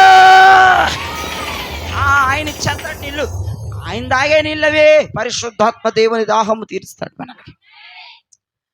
ఈ రూతమ్మకు మైండ్ బ్లాక్ అయిపోయింది. నేను దొంగగా ముసుగప్పుకొని వెళ్ళడం ఏంటి, ఈ దొరగారు నన్ను పిలవటం ఏంటి, గుప్పుడు వదిలేంటి అంటం ఏంటి? అబ్బో ఇంత పెద్ద బస్తా అయిందండి. అమ్మాయి కొంచెం అంటే చీర కొంగులో చుట్టుకొని వెళ్ళిపోదాం అనుకుంది. కొన్ని ధాన్యం అంటే ఒకటో రెండో అట్లా కొన్ని గింజలు పడతాయి కదండి. ఎప్పుడైతే యజమానుడు వచ్చాడో గుప్పుడు వదిలేమన్నాడు, మూటడై నీ దేవునికి స్తోత్రం. ఆ మూట ధాన్యం పట్టుకుంది. పేలాలు తినింది ఇంకా ఉన్నాయి పేలాలు. దేవునికి స్తోత్రం. అక్కడ చదివే ఇప్పుడు మ్యాటర్లోకి రావాలి. ఆమె తిని తృప్తి పొందగా మిగిలినవి నా వైపు చూడండి, మిగిలినవి తన అత్తకు తీసుకెళ్ళింది. మొత్తం వెళ్ళింది, ఒక్క చీర కట్టుకుందంతే, ఊపుకుంటా చీర కొంగు ఊపుకుంటూ వెళ్ళింది. మొత్తం లగీజీతో వస్తుంది ఇంటికి. అత్త గుమ్మలో చూసి, ఋతు ఏంటి ఈ బియ్యమని ఎక్కడివి నీకు? అత్త ఎదుగో పేలాలు తిను అని ఎత్తుంది. నువ్వు తిన్నావా? నేను కడుపు నిండా తిన్నా, నాకు పట్టట్లేదు ఇంకా. నువ్వు తిను, దేవునికి స్తోత్రం చెప్పు. తినకు, నీళ్ళు కూడా దాకు. నీళ్ళు ఇచ్చారు ఆయన. ఎవరమ్మా? ఎంత మహానుభావుడు ఎవరమ్మా? మనకి వచ్చి రాగాలే ఎంత సమృద్ధి వచ్చేసింది ఏంటమ్మా. ఇక మన జీవితం ఇంకా పట్టిద్దేమోలే, మనం ఇంకా ఇంకా ముందుకు ట్రావెల్ అవ్వాలి, మనం సంపాదించాలంటే 1 సంవత్సరం అన్న టైం పట్టిద్ది అనుకుంటే సంవత్సరానికి సరిపడా ఆహారం వచ్చేసింది ఏంటమ్మా. ఇంకా తర్వాత తినగలిగిన ఆహారం ఉంది ఏంటమ్మా. ఎవరి పొలానికి వెళ్ళావో చెప్పవే తొందరగా. ఎవడ కరికనిచ్చాడే మనల్ని, ఎవడింత తొందరగా. నేను దిక్కుమాలిన దాన్ని, నేను దౌర్భాగ్యులు రాలి దాన్ని, బెత్తలకి ఎవరో కరువు ఉందని తెలిసి మోయాబుకి వెళ్ళిన దాన్ని నా మీద కనికరం చూపించింది ఎవడమ్మా. నా కోడల మీద కనికరం ఇచ్చింది ఎవడమ్మా. మనల్ని మెచ్చుకున్నాడు ఎవడమ్మా ఈ ఊర్లో?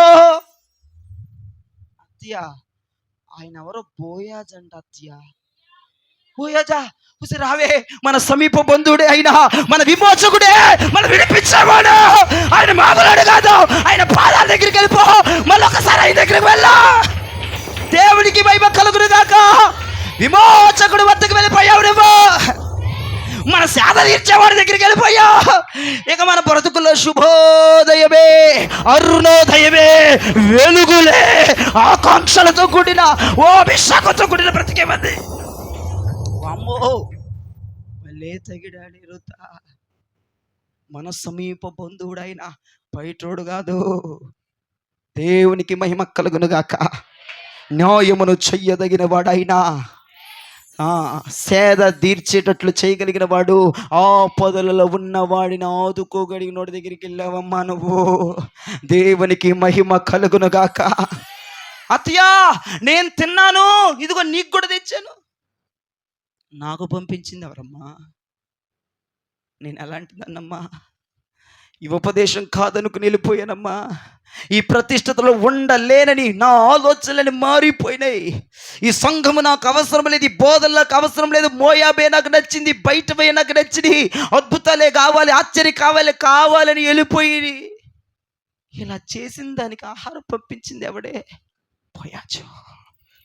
ఆయన అందరి మీద కనికరము చూపించే దేవుడు, అందరికి కృపనివ్వగలిగిన దేవుడు, అందరిని ఆదరించగలిగిన దేవుడు.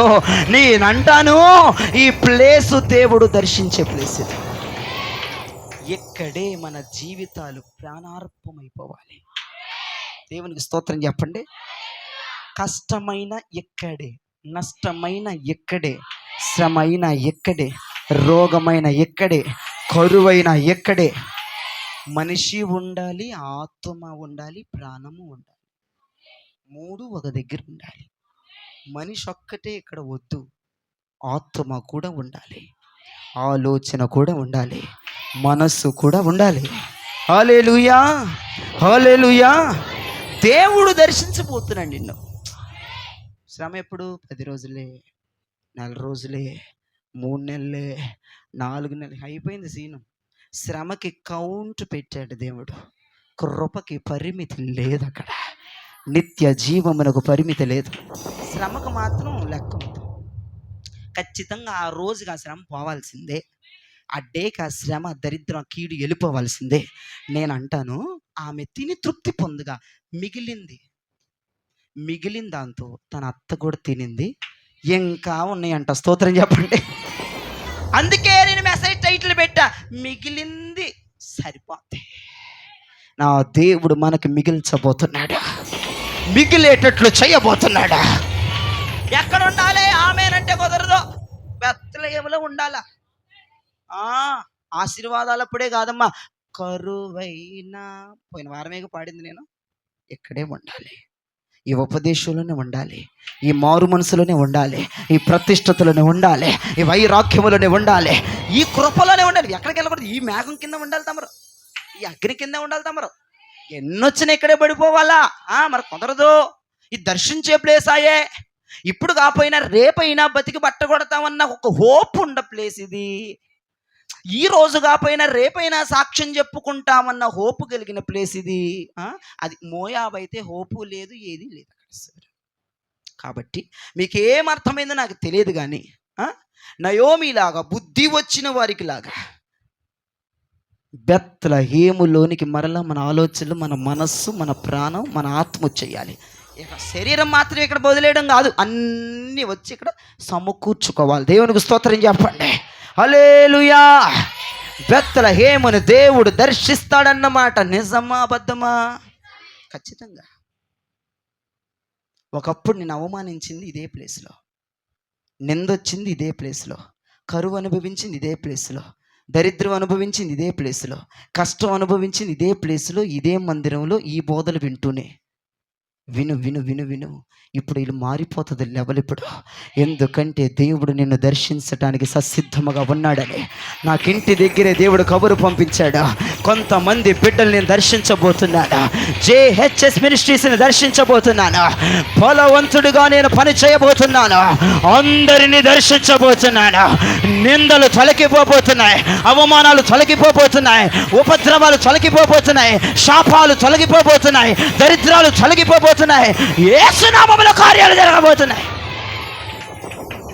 మోయాబును వదిలేద్దాం, వద్దు మనకు మోయాబు. మోయాబు వంటి మాటలొద్దు, మోయాబు వంటి ఆలోచనలొద్దు, మోయాబు వంటి ఉద్దేశాలొద్దు. బెత్లెహేములోని సచ్చినా బతికిన ఇక్కడే నేను, ఇక్కడే ఉండాలి ప్రభువా. నా జీవిత పరివాంతరం నేను ఈ బోధలోనే కట్టబడాలి. నేను చచ్చిందాక ఈ బోధలోనే ఉండాలి. ఏ బోధలోకి జంపు చేయడానికి వీలు లేదు, ఏ బోధలోకి అడుగు వేయటానికి వీలు లేదు. ఈ బోధే కావాలి. ఇక్కడే అవసరమైతే నా ప్రాణం పోయినా పర్లేదు, ప్రాణం పోదు. అలా అంటామంతే, అనిస్తాడంటే దేవుడు మనతో ప్రాణం పోదు, దర్శిస్తాడు ఆయన అంతే. దేవునికి స్తోత్రం. హల్లెలూయా, హల్లెలూయా, హల్లెలూయా. ఇప్పుడు చెప్పండి, మిగిలిందే మనకు సరిపోతుందనండి? మిగిలిందే సరిపోతుందంట. ఎంత గొప్ప దేవుడు చూసావా. ఇప్పుడు మిగిలింది ఎవరికి సరిపోయింది? అత్తకి, నయోమి గారికి. ఏం తినేసేసింది, ఏం కడుపు నిండి తినేసి ఇంక పట్టట్లా, పేలాలు ఇంకా ఉన్నాయి, కొంగు నిండు ఉన్నాయి పేలాలు.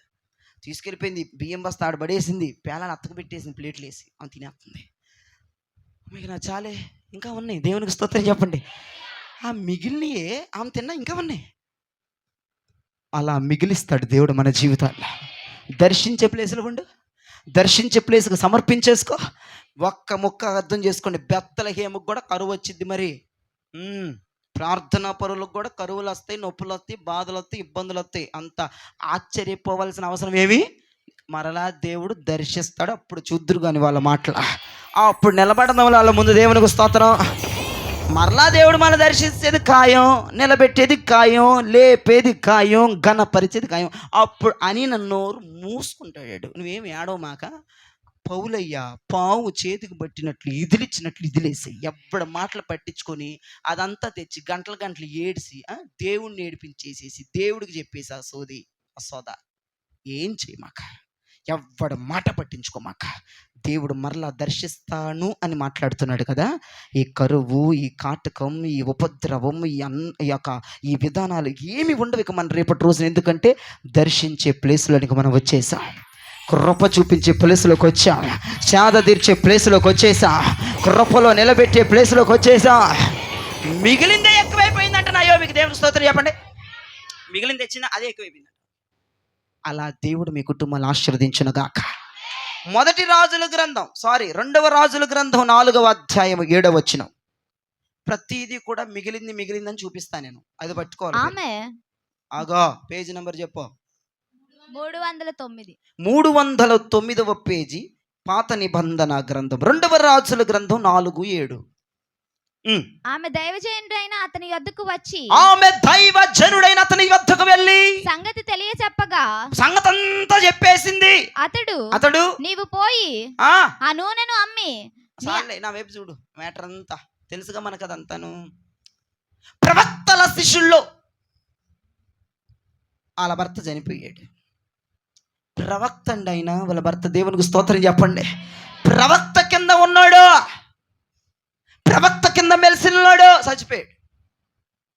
అదేంటండి అతను ప్రవక్త కండి చచ్చిపోవచ్చు కదండి అంటే అది మూర్ఖత్వమా? అమాయకత్వమా?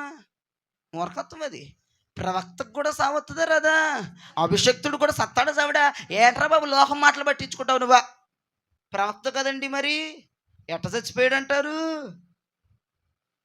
ఏది చెప్తే జరిగిద్ది కదండి తమరు. ఏంటి చచ్చిపోయారు? మరి దేవుడు పెట్టిన ఆంక్షరా ప్రతి ఒక్కడికి మరణం సంభవించాలి. దేవునికి స్తోత్రం. అది శరీరానికి కానీ ఆత్మకి కాదు. బైబిల్ తెలిసినట్టు ఎవడ మూర్ఖత్వ మాటలు మాట్లాడ్డావు. ప్రవక్తే చనిపోకూడదా? రూల్ ఏమైనా ఉందా? ప్రవక్తలు చనిపోరని ఎక్కడైనా రాశాడా దేవుడు?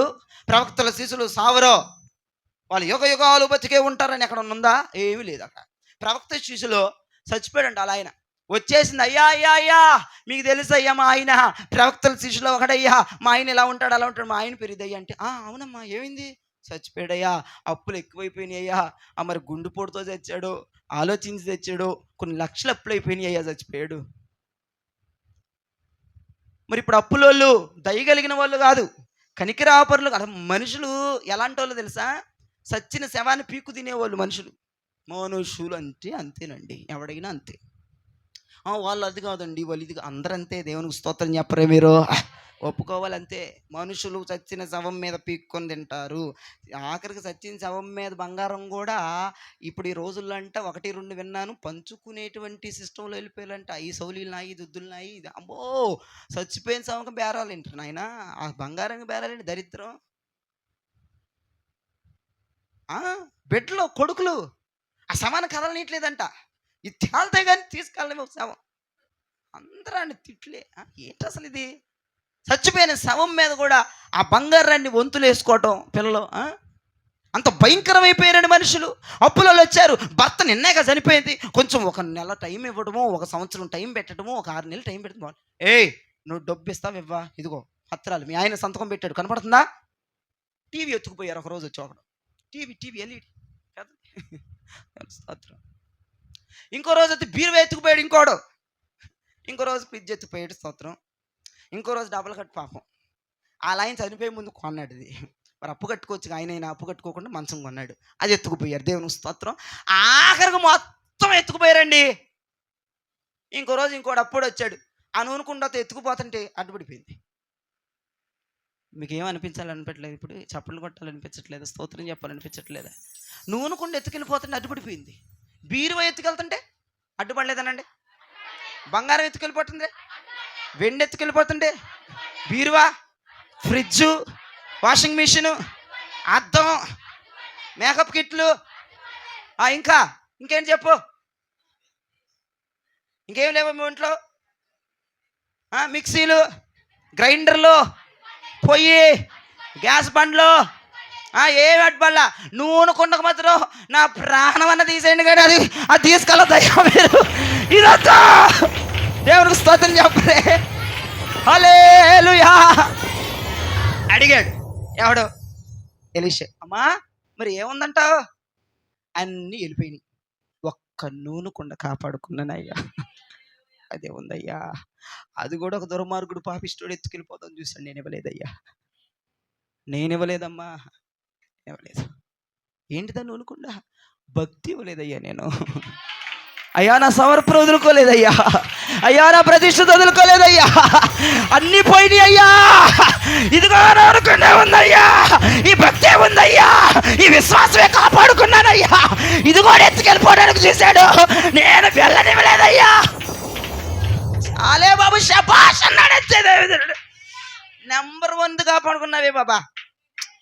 విలువ తర్వాత కొనుక్కోవచ్చు, కానీ బంగారం మళ్ళీ కొనుక్కోవచ్చులే, కానీ రేట్లు తగ్గుతాయి వచ్చే సంవత్సరం. ఇప్పుడు వెండి కొనుక్కోవచ్చు, వాషింగ్ మిషన్లు, ఫ్రిడ్జ్లు, పొయ్యిలు, గ్యాస్ బండ్లు అన్నీ కొనొచ్చు, కానీ భక్తి మాత్రం కష్టం అండి. మరి నూనె కుండ పోనివ్వలేదంట. నూనె కుండగాడే ఇది కూడా ఇవ్వు. ఆడ ఆశ్చర్యపోయాడు, దాంట్లో ఎంత బంగారం పెట్టిందామని చూస్తే ఏం లేదు దాంట్లో. ఏంటి ఎంత సోయింగ్ చేసేస్తాం ఏంటి? నూనె కుండ ఉంచుకపో అని వెళ్ళిపోయాడు. ఏమన్నా దాసేసింది ఏమన్నా అప్పులోడు చూసేస్తున్నాడు. ఏమన్నా పక్కన నెట్టేసి కొండలో కొద్దిగా నూనె ఉంది, ఏముంది పెద్ద బిల్డప్ ఇచ్చి అతను వదిలేసి వెళ్ళిపోయాడు. అమ్మయ్య అనుకుంది, నా భక్తి మాత్రం పోలేదు, అన్నీ పోయింది. దేవునికి స్తోత్రం. మనకైతే అట్ట కాదు. ఫ్రిడ్జ్కి తచ్చుకుపోతావు. అమ్మో అమ్మో నా పుట్టింటిదయ్యో సైతానా అనే ఫ్రిడ్జ్ పోతే పోయింది. కానీ భక్తే 21 రోజులు భక్తి అది మళ్ళీ వస్తుందా మళ్ళీ అభిషేకాలు వస్తాయా, వైరాగ్యం వస్తుందా, కృప వస్తుందా? ఏ సంవత్సరం ఆ సంవత్సరందే. మళ్ళీ ఈ సంవత్సరం కనపడదు, పోయిన సంవత్సరం వచ్చింది అంతే. 2025 21 రోజులు ప్రార్థనలు అవి వేరు. 24లో అనుభవాలు జరగవు కదా, వేరే అనుభవం ఉంటుంది కదా. మరి అది చెప్పేది. ఒక ఆవండి నాతోనే అంది, ఇది మా పుట్టింటి ఫ్రిడ్జు, ఇదే తమ్ముతమ్మేమో అంటే. నేను అమ్మమనలేదు కానీ ఆవిడ కొంచెం అప్పులు ఎక్కువైపోయి వాళ్ళ ఫ్రిడ్జ్ తీసుకెళ్ళిపోతామంటే, అమ్మో అసలు అబ్బా నేనంటే ఏంటమ్మా ఏముంది దాంట్లో అని డొక్కు ఫ్రిడ్జ్ అది పని చేస్తున్నాక డొక్కు అన్ని సిలుం పెట్టేసి పాసి పెట్టి తెచ్చినాయి. ఏంటి ఎంత ఏముందో వచ్చాక ఎవరికి 2000 ఇవ్వబోయి ఫ్రిడ్జ్ తీసుకెళ్ళిపోతాం అన్నారంట. ఆ ఫ్రిడ్జ్కి గొడవ గోల. 2000 అని ఇస్తాను, ఉండో ఎక్కడో ఒకటి తెచ్చేద్దాం ఫ్రిడ్జ్ మనం. ఏం దాసిందిరా అని ఫ్రిడ్జ్ ఓపెన్ చేసి చూసా, ఏమి లేవు దాంట్లో. నేను పాసిపోయింది, చేపాతి ఒకటి పెట్టింది, అంత కంపు వస్తుంది. ఆ ఫ్రిడ్జ్ కడగలా సావలేదు, కంపు. ఏముందమ్మా ఇచ్చి పడే కంటే కూర్చోబెట్టింది నన్ను. ఏముందా పుట్టింటి ఆస్తి, అది ఒక్కటే ఉంది మా ఇంట్లో. పుట్టింటి మా ఆయన అన్ని అమ్మేసాడు, ఇదొకటే వద్దా మాకు? సరేలే ఉంచుకో, ఇతను ఉంచుకో, బాధలు పోతాయా? ఏది అక్కడ భక్తి పోయినా పర్లేదు. పుట్టింటి ఆస్తి, నట్టింటి ఆస్తి, నడు రోడ్డు ఆస్తి ఏమాస్తమ్మా? చచ్చిపోయేటప్పుడు తీసుకెళ్ళి ఫ్రిడ్జ్, ఆ ఫ్రిడ్జ్ వేయాలనిపిస్తున్నాం పోయినప్పుడు. దేవుని స్తోత్రం. నేనే మరి ఎవరికి తెలియదు కదా, ఆమె చనిపోయినప్పుడు అమ్మ ఫ్రిడ్జ్ ఆమెకి ఇష్టం.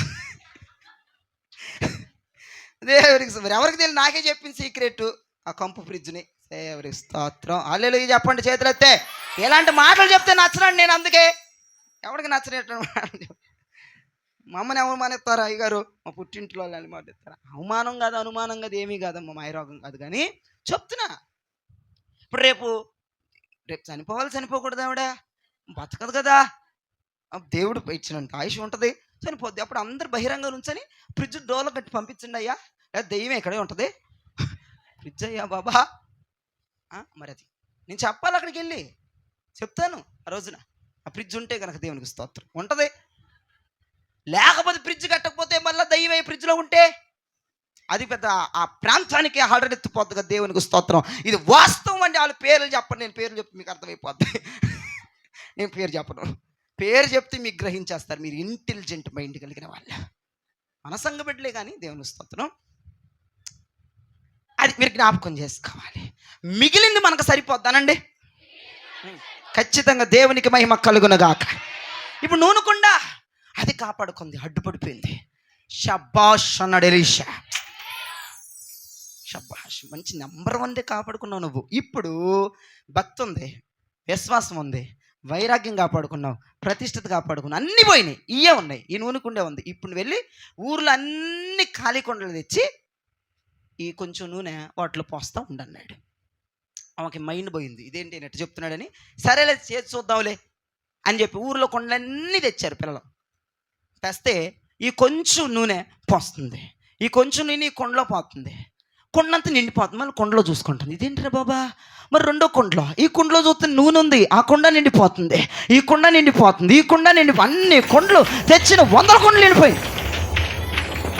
అయ్యా ఎలిషయ్యా దండలు బాబయ్యా. ఓ మంచి చెట్టుగా చెప్పారయ్యా. ఈ కొండ కాపాడకపోతే బతికేదన్నా నేను? ఈ భక్తి కాపాడకపోతే ఈరోజు నాకు ఉపయోగపడేదా? వామ్మో అవి పోతే పోయినీలే కానీ నెంబర్ 1 అయ్యా, కొండలన్నీ నింపేశా, ఇంకేమన్నా ఉన్నాయ్యా అన్నాడు. అరే ఇంకే ఊర్లో వెళ్ళండి, ఇంకేమన్నా ఉన్నాయి చూడండి. అమ్మా ఏం లేవు, అన్నీ నిండిపోయినాయి, నూనె నిలిచిపోయింది. హల్లెలూయా. అప్పుడు అన్నాడు ఎలీషయ్య, ఈ నూనెని అమ్మండి, అప్పులన్నీ తీర్చుకోండి అప్పులన్నీ. ఏమన్నాడు తర్వాత? అప్పులన్నీ తీర్చుకోండి అన్న తర్వాత చదవండి, ఇప్పుడు అది చదవండి. అది కావాలి ఇప్పుడు మనకి. మిగిలిన నీ అప్పు తీర్చి, నీ అప్పు అంతా తీర్చేసుకో, మిగిలిన దాంతో నీవును నీ పిల్లలను బ్రతుకుడని ఆమెతో చెప్పాను. అమ్మో గట్టిగా చప్పట్లు కొట్టకపోతే కుదరదండి. హోయ్ స్తోత్రం చెప్తా చప్పట్లు కొట్టాలా. ఓ ఎంత గొప్ప శ్రేష్ఠ అమరుడవు నీవు నా యేసయ్యా. ఆది అంతము నీవేనా. దేవునికి స్తోత్రం చెప్పండి.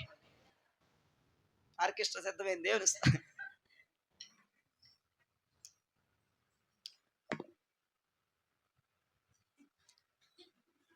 ఏం చెప్పాము ఇప్పుడు? అదే మిగిలింది కాదులే, రెండో దాంట్లోకి వచ్చేయి. మిగిలిన దాంతో మీరు బ్రతికేయండి. ఏంటి మిగిలింది? బ్రతికినంతకాలం వస్తుందా? మై హెప్సిబా బతికినంతకాలం వస్తుందా? మిగిలింది వాళ్ళు బ్రతికినంతకాలం, పిల్లలు పెద్దయ్యి, పెళ్ళిళ్ళయ్యి, పిల్లలు పుట్టి, ఓయ్ అందుకే మిగిలింది మీరు బ్రతికినంతకాలం అనుభవించుదురుగాక. అనుభవించుదురుగాక. మొదలు ఏం కాపాడుకోవాలి? పుట్టింటి ఆస్తా, నట్టింటి ఆస్తా, రోడ్డు మీద ఆస్తా, నువ్వు కష్టపడి సంపాదించిన ఆస్తా. ఏంటి మరి? నూనె కుండ, విశ్వాసపు కుండ, భక్తి కుండ, రహస్యపు కుండ, ప్రార్థన కుండ, ప్రతిష్ఠిత కుండ, సమర్పణ కుండ. ఇది ఉన్నవాడు ఏదో మీకు మిగలబోతుంది.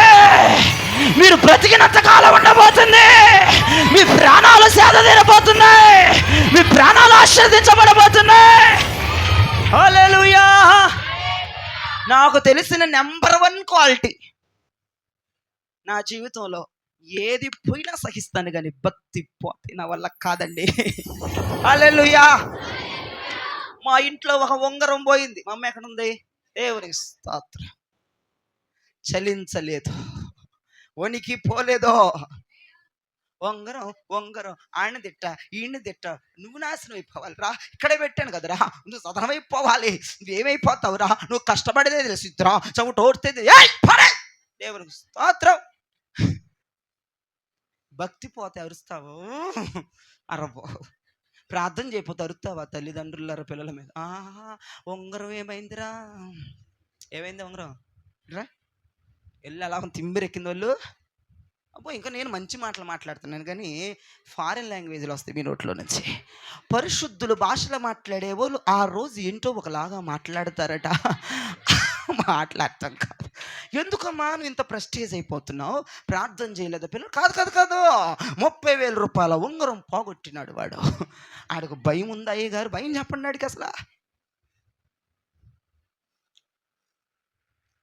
మా ఇంట్లో పోయింది. మా అమ్మని అడగండి, నేను చెల్లించానేమో, కదిలేమేమో. మా అమ్మ కూడా దేవుని కృపను బట్టి చెల్లించలేదు, కదలేదు. దేవుని కృపను బట్టి పాతే పోని అనుకున్నాం, పోయింది. దానికోసం నేను వెతకలేదు. మా అమ్మే ఏదో మరి ఆగదు కదా, మీరు వాటి వేసేసి 2 ఫైళ్ళు తిప్పి అయిపోయింది. దేవుని స్తోత్రం. అరవబాగా కమగడా పోతే దేవుడు 60,000 రూపాయలు ఇస్తాడు అన్నాను. పోతే పోనేవమ్మా, అది పోతే ఏమలే. కానీ ఏమండి చెప్పినంత ఈజీ కాదండి మీరు చేయడం. పోతే తెలుస్తుంది. అప్పుడు అయ్యగారికి మెసేజ్ ఎక్కడుందో చెప్పగలరా?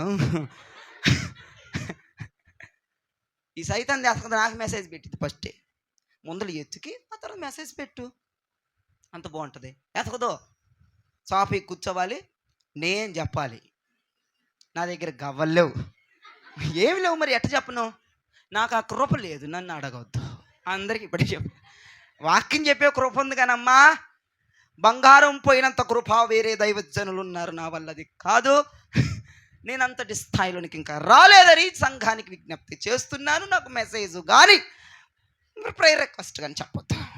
ప్రార్థన చేయండి అయ్య గారు అని చెప్పండి చాలు. ప్రార్థన చేస్తాం. ఎక్కడుంది? మీరు వెళ్తారు కదా, వెళ్ళండి. అంతేగాని ప్రొఫెసర్ దగ్గరికి గొప్ప వారు ఉన్నారు, ఆ కృప దేవుడు నాకు ఇవ్వలేదు, నేను అడగటానికి కూడా ఇష్టపడను, నాకు వద్దు. వాక్యం చెప్పుకుంటాను, 10 మందిని పరిశుద్ధపరుస్తాను, ఒకరు నన్ను దేవునికి పరిపూర్ణంగా అప్పచెప్తాను. ఈ ప్రోగ్రామే నేను కోరుకున్నాను తప్ప ఎక్కడున్న ఏ సందులో ఉన్నాయి ప్రార్థనలో కూర్చోవాలా, నైట్ అంతా కూర్చోవాలా, పొద్దున కల్లా టింగ్ అదుకోమంటే అబ్బో ఏమొచ్చి సాక్ష్యం చెప్పుకొని మరి అయ్యో గారు మామూలుడు కాదు, మరి 30,000 రూపాయల రింగు అయ్యగారు చెప్పారు కనుక నేను 100 రూపాయల కానుకిచ్చా. దేవునికి స్తోత్రం చెప్పండి చేతులెత్తి. కాబట్టి యావత్ క్రైస్తవ సమాజానికి తెలియజేయమని ఏమన్నగా, మిగిలిన దాంతో మీరు మీ పిల్లలు బ్రతికేస్తారు. భక్తి పోగొట్టుకోవద్దు. ఏది పోయినా పర్లేదు అనండి. ఓహో చెప్పినంత ఈజీ కాదు. ఓహో ఇప్పుడు చెప్పు, మనసు మీద చేయబెట్టుకొని చెప్పు, గుండె మీద. మీరు చెప్తున్నారు రేపో ఏదో ఓడిపోతే ఏం చేస్తావు? పోకూడదు దేవుని కృపలో. ఒకవేళ పరీక్ష వచ్చేస్తే సొమ్మసిల్లక పడతావా? నిజమేనా? సియోను మార్గములో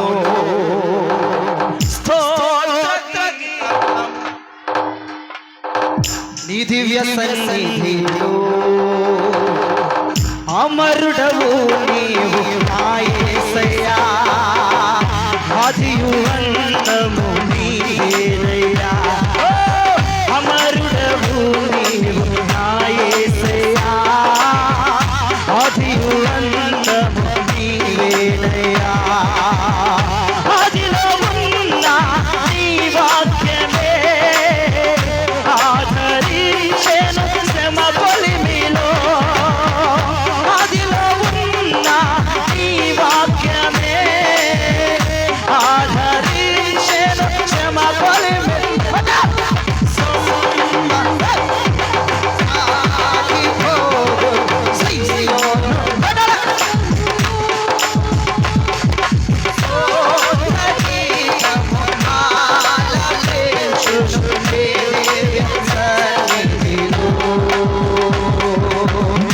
శక్తికి మించిన సమరములో నేర్పితివి నాకు నీ చిత్తమే. శిక్షకు కాలే శోధనలే ఉన్నత కృపతో నన్ను నింపుటకే. శక్తికి మించిన సమరములో నేర్పితివి నాకు నీ చిత్తమే. శిక్షకు కాలే శోధనలన్నయో ఉన్నత కృపతో నన్ను నింపుటకే. ప్రతి విషయం నీ సంగీతం, నా బ్రతుకే నీ మహిమార్థమో. లోకమంతయు దూరమైనను నన్ను చేరదీసెదవు.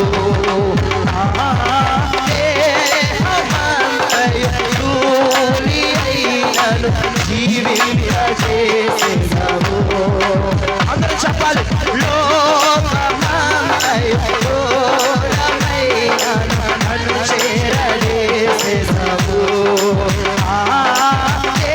దేహమంతయు దూరమైనను జీవింపజేసెదవు. అమరుడవు నీవు నా యేసయ్యా, ఆదియు అంతము నీవేనయ్యా. అమరుడవు నీవు నా యేసయ్యా, ఆదియు అంతము నీవేనయ్యా. వేకువ కురిసిన చిరుజల్లులో నీ కృప నాలో ప్రవహించగా పొంది తినేలో ఉపకారములో నవనూతనమే ప్రతిదినము. వేకువ కురిసిన చిరుజల్లులో ప్రవహించగా పొంది తినేలో ఉపకారములో నవనూతనమే ప్రతిదినము.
మార్గములో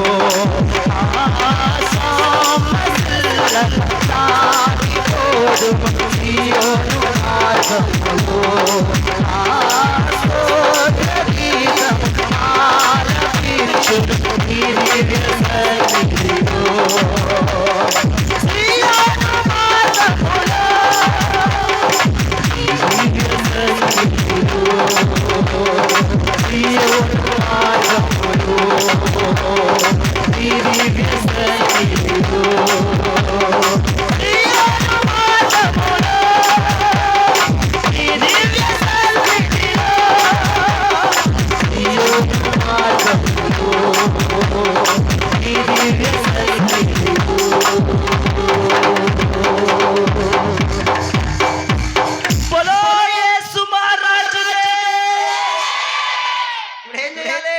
సబ్జెక్టు మర్చిపోయారా? కాపాడుకోవలసిందేంటో గ్రహించుకోవాలి, అడ్డు పడవలసిందేంటో గ్రహించుకోవాలి. లోకానుసారమైన వాటి కొరకు కాదు మనం చలించేది. నూనె కుండని ఎవడన్నా ఎత్తుకుని వెళ్ళాడా నీ సీన్ అయిపోయింది. ఏదున్నా ఏది లేకపోయినా నూనె కుండ ఉంటే తర్వాత అయినా అభివృద్ధిలోకి వస్తావు. నూనె కుండ పోయిందనుకో, బీరువా ఉండి, ఫ్రిడ్జ్ ఉండి, మంత్రాలు ఉండి, అవన్నీ ఉండి, చేళ్ళుండి, ఆస్తిపాస్తులు, నూనె కుండ లేదనుకో, దేవునికి స్తోత్రం, ఎందుకు ఉపయోగపడం? అది ఏమన్నాడు ఎలీషా ప్రవక్త? షబ్బాష్, కాపాడుకోవలసింది కాపాడుకున్నావు చాలు. ఈ నూనెతో ఒక్క ఫ్రిడ్జ్ ఉండేది వరకు 10 కొనుక్కో ఇప్పుడు. స్తోత్రం చెప్పరే. అది ఎందుకు అర్థం కాదు మీకన్నా అడుగుతున్నాను నేను. భక్తి. యోబు గారు నూనె కుండ వదిలేశాడా కాపాడా? 2 అంతులు కొనుక్కున్నాడు. మరి నీకు ఎందుకు ఆ లాజిక్ మిస్ అయిపోతా? నాకు అర్థం కాక అడుగుతా. ఒక బీరువా ఇప్పుడు, అదే నూనె కుండ ఉంటే 10 బీరువాలు. ఒక ఫ్రిడ్జే నూనె కుండ ఉంటే 10. ఒక్క నకిలిస్తే నూనె కుండ ఉంటే స్తోత్రం 20. నూనె కుండ ప్రాముఖ్యం, భక్తి ప్రాముఖ్యం, విశ్వాసం ప్రాముఖ్యం, విజయం ప్రాముఖ్యం, పరిశుద్ధత ప్రాముఖ్యం, ప్రార్థన ప్రాముఖ్యం అండి. అందుకే అన్నాడు భక్తుడు, ఈ నూనె కుండ ఉంది కనుక, ఈ విశ్వాసం ఉంది కనుక, ఈ పరిశుద్ధత ఉంది కనుక, లోకానుసారమైన డబ్బు లేదు గనక, అప్పులైపోయారు గనక, తినటానికి కూడా సరిగా తిండి లేదు గనక, కానీ ఉన్నది నూనె కుండ గనక దీనితో నీ జీవితం అంతా బ్రతకొచ్చు. ఇది అమ్మి అప్పులు తీరిపోగా ఇంకా నువ్వు బతకటానికి మిగిలిన నూనె సరిపోతుంది. హల్లెలూయా. దేవుడు మన జీవితంలో ఏదో ఒకటి మిగిల్చి వెళ్ళునుగాక. ఆయన మనకి మిగిల్చే ప్రోగ్రాం పెట్టునుగాక. ఆయన మనకి మిగిల్చునుగాక. ఈ మిగిలిన దానితోనే మనం తినబోతున్నాం. ఈ మిగిలిన దానితోనే జీవితం అంతా హ్యాపీగా గడిపోబోతున్నాం. స్తోత్రం చెప్పరే గట్టిగా. హల్లెలూయా, హల్లెలూయా. అది ఎంతమందికి అర్థమవుతుంది ఈరోజు వాక్యం? మిగిలింది చాలు. స్తోత్రం. రూతమ్మ దగ్గర మిగిలింది, అత్తగా సరిపోక ఇంకా మిగిలింది. ఈ విధవరాలు భర్త చనిపోయిన బాధలో ఉంటే అప్పులన్నీ, కొన్ని లక్షల అప్పులు మేడం గారు, సార్ అప్పులన్నీ తీరిపోయినాయండి, ఇక రేపటి నుంచి నేను పాసి పనులు చేసుకోగలను. రూపాయి కూడా లేదు ఇప్పుడు. ఆ నూనె తప్పులన్నీ కట్టేసింది. రేపు ఎలా బతకాలన్న ఆలోచన కూడా రాకముందే ఎలీషా అన్నాడు, ఇంకొంత నూనె మిగిలిద్ది, జీవితాంతం సరిపోద్ది, పోండే. దేవునికి స్తోత్రం. అది భక్తి విలువ అంటే. భక్తి లేకుండా ఇవన్నీ మాకు కావాలండి, భక్తి వద్దండి అంటే అందుకే జీవితాలు సర్వనాశనం అయిపోతుంది. నేను చెబుతున్నా, భక్తిని కాపాడుకో, ఎప్పటికన్నా నెంబర్ 1గా నిలబడతావు. స్తోత్రం చెప్పండి. ఉత్తుత్తి అని కాపాడుకుంటావు, మళ్ళా సంపాదించుకోవచ్చు, పోనే. దేవునికి స్తోత్రం. భక్తి మరలా పోతే రాదు. అర్థమైందా? భక్తి అండి నెంబర్ 1 క్వాలిటీ చేయాలి మనం. నూనె కుండ ఎవడు ఎత్తుకోపోనివ్వకుండా చెయ్యాలి అండి. అపవాదిగాడు ఆర్థిక సమస్యలు పడేశాడండి. అపవాదిగాడు అండి డబ్బులు లేకుండా చేశాడండి. అపవాదిగాడు తినటానికి కూడా లేకుండా చేశాడండి. ఓకే, దేవునికి స్తోత్రం. అపవాది ప్రార్థన లేకుండా చేశాడన్నావా, పుల్లు రాలిపోతాయి.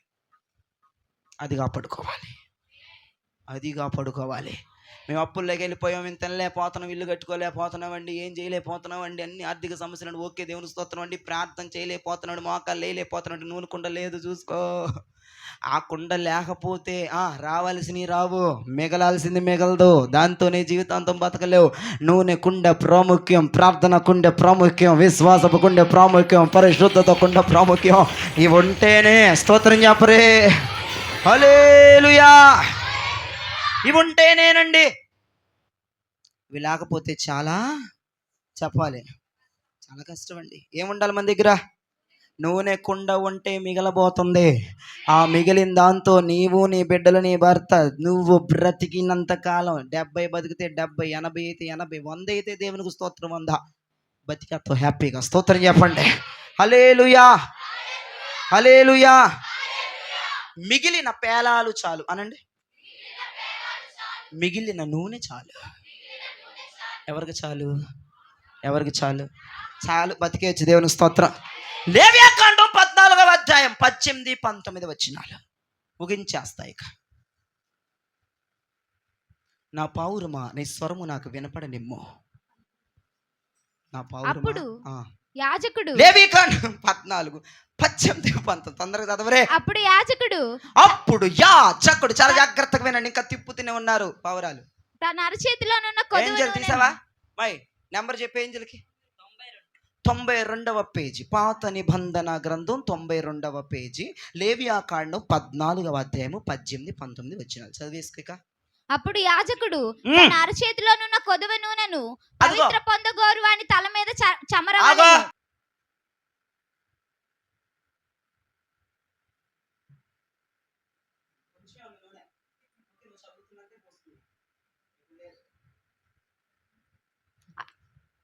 అట్లు యాజకుడు, అట్లు కాదు, పెసలు కాదు, బొబ్బట్లు కాదు, మళ్ళీ చదువు ఫస్ట్ నుంచే. అట్లు తిన్నారా? చెప్పు. అప్పుడు యాజకుడు తన అరచేతిలోనున్న కొదువ నూనెను. ఏముందంటే యాజకుడి చేతిలో కొదువ నూనె. కొదువ అంటే కొంచెం, మిగిలిన నూనె. మిగిలిన నూనెతో పవిత్ర పొందగోరు వాని తల మీద చమరవలెను. పవిత్రము పొందగోరు వాని తల మీద చిమ్మేయాలంట. నా వైపు చూడండి పావురాలని. ఇప్పుడు యాజకుడి చేతిలో ఎంత నూనె ఉందంట? కొంచెం. కొదువంటే ఆ కొంచాన్ని ఇప్పుడు మనం మెసేజ్ స్టేట్లోకి వచ్చేసి మిగిలింది, మిగిలిన నూనె. ఇప్పుడు యాజకుడి చేతిలో బోల్డ్ నూనె ఉంది. నూనె అంతా ఏం చేసేసాడు మరి? ఈ కొంచెం నూనెతో పవిత్రం పొందే వాళ్ళకి ఇచ్చేస్తాడంట. శాపాలు ఉన్న వాళ్ళు పోతాయి అంట, దరిద్రం ఉన్న వాళ్ళు. మరి మిగతా నూనె అంతా ఏం చేసేసాడు? బోల్డ్ నూనె ఉండాలిగా. యాజకుడు దేవుడికి ఇవ్వాల్సిన నైవేద్యాలు ఇచ్చాడు. ఆ నూనెతో ఏం చేశాడు? దేవుడికి ఇవ్వాల్సిన నైవేద్యం కానీ, ధూపాలు కానీ, దేవుడికి చెందించాల్సినవన్నీ చెందించేశాడు. యాజకుని చేతులు మిగిలిన నూనె ద్వారా మీరు విడుదల పొందబోతున్నారు, విమోచన పొందబోతున్నారు, ఆశీర్వాదం పొందబోతున్నారు, కృప పొందబోతున్నారు. శాపాలు పోబోతున్నాయి, పాపాలు పోబోతున్నాయి, దరిద్రాలు పోబోతున్నాయి. నా చేతిలో ఉన్న కొంచెం నూనె, ఈ మిగిలిన నూనె ఈ రోజు మిమ్మల్ని అభిషేకించబోతుంది, మీలోనికి రాబోతుంది, మీ మీదకి దిగబోతుంది.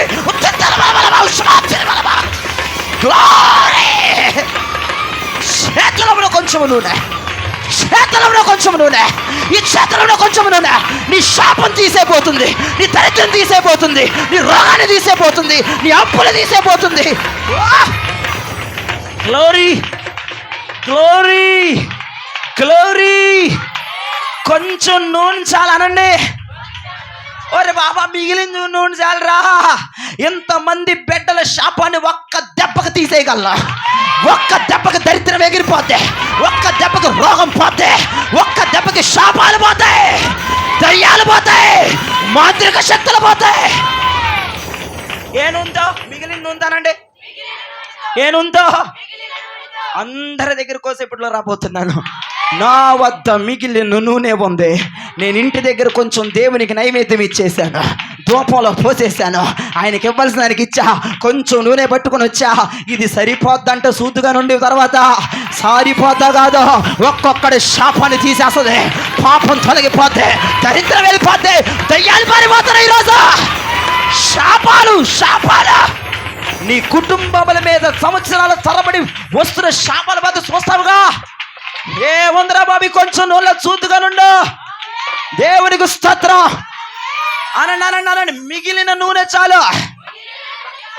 నీవు పవిత్రత నేను స్టేట్మెంట్ చెప్తా ఉంటాను, మిగిలిన నూనె చాలు. నీవు పవిత్రత పొందడానికి, శాపము నుంచి బయటికి రావటానికి, పాపము నుంచి బయటికి రావటానికి, దోషాలు పోవటానికి, దయ్యాలు పోవటానికి, అపవిత్రాత్మలు పోవటానికి, కరువు పోవటానికి, కాటకం పోవటానికి, రోగం పోవటానికి, అప్పులు పోవటానికి, మానసిక వేదన పోవటానికి, కన్నీళ్లు పోవటానికి, దుఃఖం పోవటానికి. బెబ్బెబ్బెబ్బేనా ఏమన్నా చెప్తున్నారా మ్యాటర్? గట్టిగా చెప్పండి. మిగిలింది చాలరా నాయన. యాక్చువల్ చెప్పాలంటే ఇదంతా అవసరంలా, అది ఇది చాలు. కానీ వేసుకొత్తాలి దేవుని స్తోత్రం. స్తోత్రం చెప్పండి. మళ్ళీ మీరు ఏ రకాలో తెలుసా? టీవీ నేను కనిపిస్తే నాకు నూనె అంటలేదు చూడు అని చూపించే రకాలు మీరు. అందుకే సమృద్ధిగా తెచ్చాను దేవుని స్తోత్రం. దేవుడికి ఇవ్వాల్సింది దేవునికి ఇచ్చాను, మిగిలింది తెచ్చి అందరికి వస్తుంది. ఏం భయపడద్దు, అందరి శాపాలు ఇప్పుడు పోతాయి. ఏప్రిల్ నువ్వు నమ్మితే కనుక, నమ్మితే చాలు, పొందుకుంటావు ఉజ్జీవం, పొందుకుంటావు శక్తి, పొందుకుంటావు ఆరోగ్యం, పొందుకుంటావు సంపద. దేవునికి స్తోత్రం. హల్లెలూయా. మిగిలిన పేలాలు చాలనండి, మిగిలిన నూనె కుండ చాలు, మిగిలిన నూనె చాలు, చాలండి. దైవజనుడి చేతిలో మిగిలిన నూనె చాలు, కుండలో మిగిలిన నూనె చాలు. రూతమ్మ కొంగులో మిగిలిన పేలాలు చాలు. మిగలబోతుంది మనకి. ఆ మిగిలింది ఈ పూటకే వస్తుంది, రేపూటకి వస్తుంది కాదు, బతికినంత కాలం వచ్చేస్తాయి. మిగిలింది బతికినంత కాలమా? ఎవడో రా నువ్వు, ఇది చెప్తుందిరా మూర్ఖుడా. ఇది టాలీ చేస్తాం మేము, ఎవడై నమ్మం బయట, ఇదే నమ్ముతాం మేము. ఏకసూత్రం ఇది, ఏకసూత్రంగా స్ఫటించేస్తాం. దీంట్లో ఉన్నదే జరిగిపోద్దన్న మూర్ఖత్వమైన విశ్వాసం. నువ్వు ఎంత అనుకో, చాదస్వమే అనుకుంటావా? వీడికి 23 ఏళ్ళకే ముసలోడు చాదస్వం వచ్చేదని అనుక, ఇదే నమ్ముతా నేను, ఇదే నమ్ముతా. దీంట్లో ఉన్న అండి మరండి, మరి అదేండి, అప్పుడండి, అప్పుడు జరుగుతాయండి, ఇప్పుడు జరుగుతీరా, జరుగుతాయినైనా. అప్పుడండి, ఇప్పుడండి, ఇప్పుడండి, అప్పుడండి కాదు. అప్పుడు ఆ దేవుడే, ఇప్పుడు ఆ దేవుడే. అబ్రహాము దేవుడు, ఈసాకు దేవుడు, యాకోబు దేవుడు, ఇప్పుడు జయరాజు దేవుడు మారిపోయాడు. అంతే, పేర్లు మారినాయి అంతే, దేవుడు ఒకడే. స్తోత్రం చెప్పరే. ఎంతమంది అన్నారు మరి అంత క్రిటికల్గా ఉండకూడదు, బైబిల్లో చెప్పినట్టే ఉంటావేంటి? అది అప్పుడు కాలం బ్రదర్. మరి ఇప్పుడు కాలం బైబిల్ చదవరాదు నువ్వు? అప్పుడు కాలం బైబిల్ పట్టుకుంటున్నావు ఎందుకు? ఇది అప్పుడు కాలం కదా. అపోస్తులు ఈ రోజుల్లో ఎక్కడ ఉన్నారండి? మరి ఎక్కడ ఉన్న అపోస్తుల కార్యాలు ఉన్నారు. గిరిపురంలో నువ్వు అపోస్తుల్ని, గిరిపురంలో పెత్తాడంటే ఇడు అపోస్తుల్ని. అపోస్తుల కార్యాలు ఉంటారండి. ఇప్పుడు పరిశుద్ధాత్మ ఏంటండి అసలు? ఇప్పుడు మిగిలింది ఎక్కడ సరిపోద్దండి? ఎదవరకు రోజులండి మిగిలింది సరిపోద్ది. ఇప్పుడండి మరి కొంచెం ఖర్చులు ఎక్కువండి, అన్నీ తప్పండి, ఇదే కరెక్ట్ అండి. మరి అప్పుడు బైబిల్ కదా అయ్యా, ఒకే ఒక సమాధానం చెప్పు. అప్పుడు బైబిల్ కదా, ఇది మార్చేసి నువ్వు సొంతగా రాసుకొని ఇప్పుడు పెట్టేసుకో. అప్పుడుదే వాడికి తెలియకుండానే అప్పుడుదే పట్టుకొని తిరుగుతున్నాడు. మనకు చెప్తానే ఆడి చేతులు అప్పటి బైబిలే ఉంది, కానీ వినటానికి మాత్రమే పరిమితి అయిపోతున్నారండి. మన మినిస్ట్రీ అట్లా కాదండి, దీంట్లో ఏదుందో అలాంటి ప్రభావాలు చూపించేదండి. ఎవరికి నచ్చదు. అందుకే మనల్ని పిచ్చోళ్ళు అంటున్నారు, మూర్ఖులు అంటున్నారు, ఎర్రోళ్ళు అంటున్నారు. అనుకోనండి, తులిపేస్తున్న పాము పట్టుకుంది.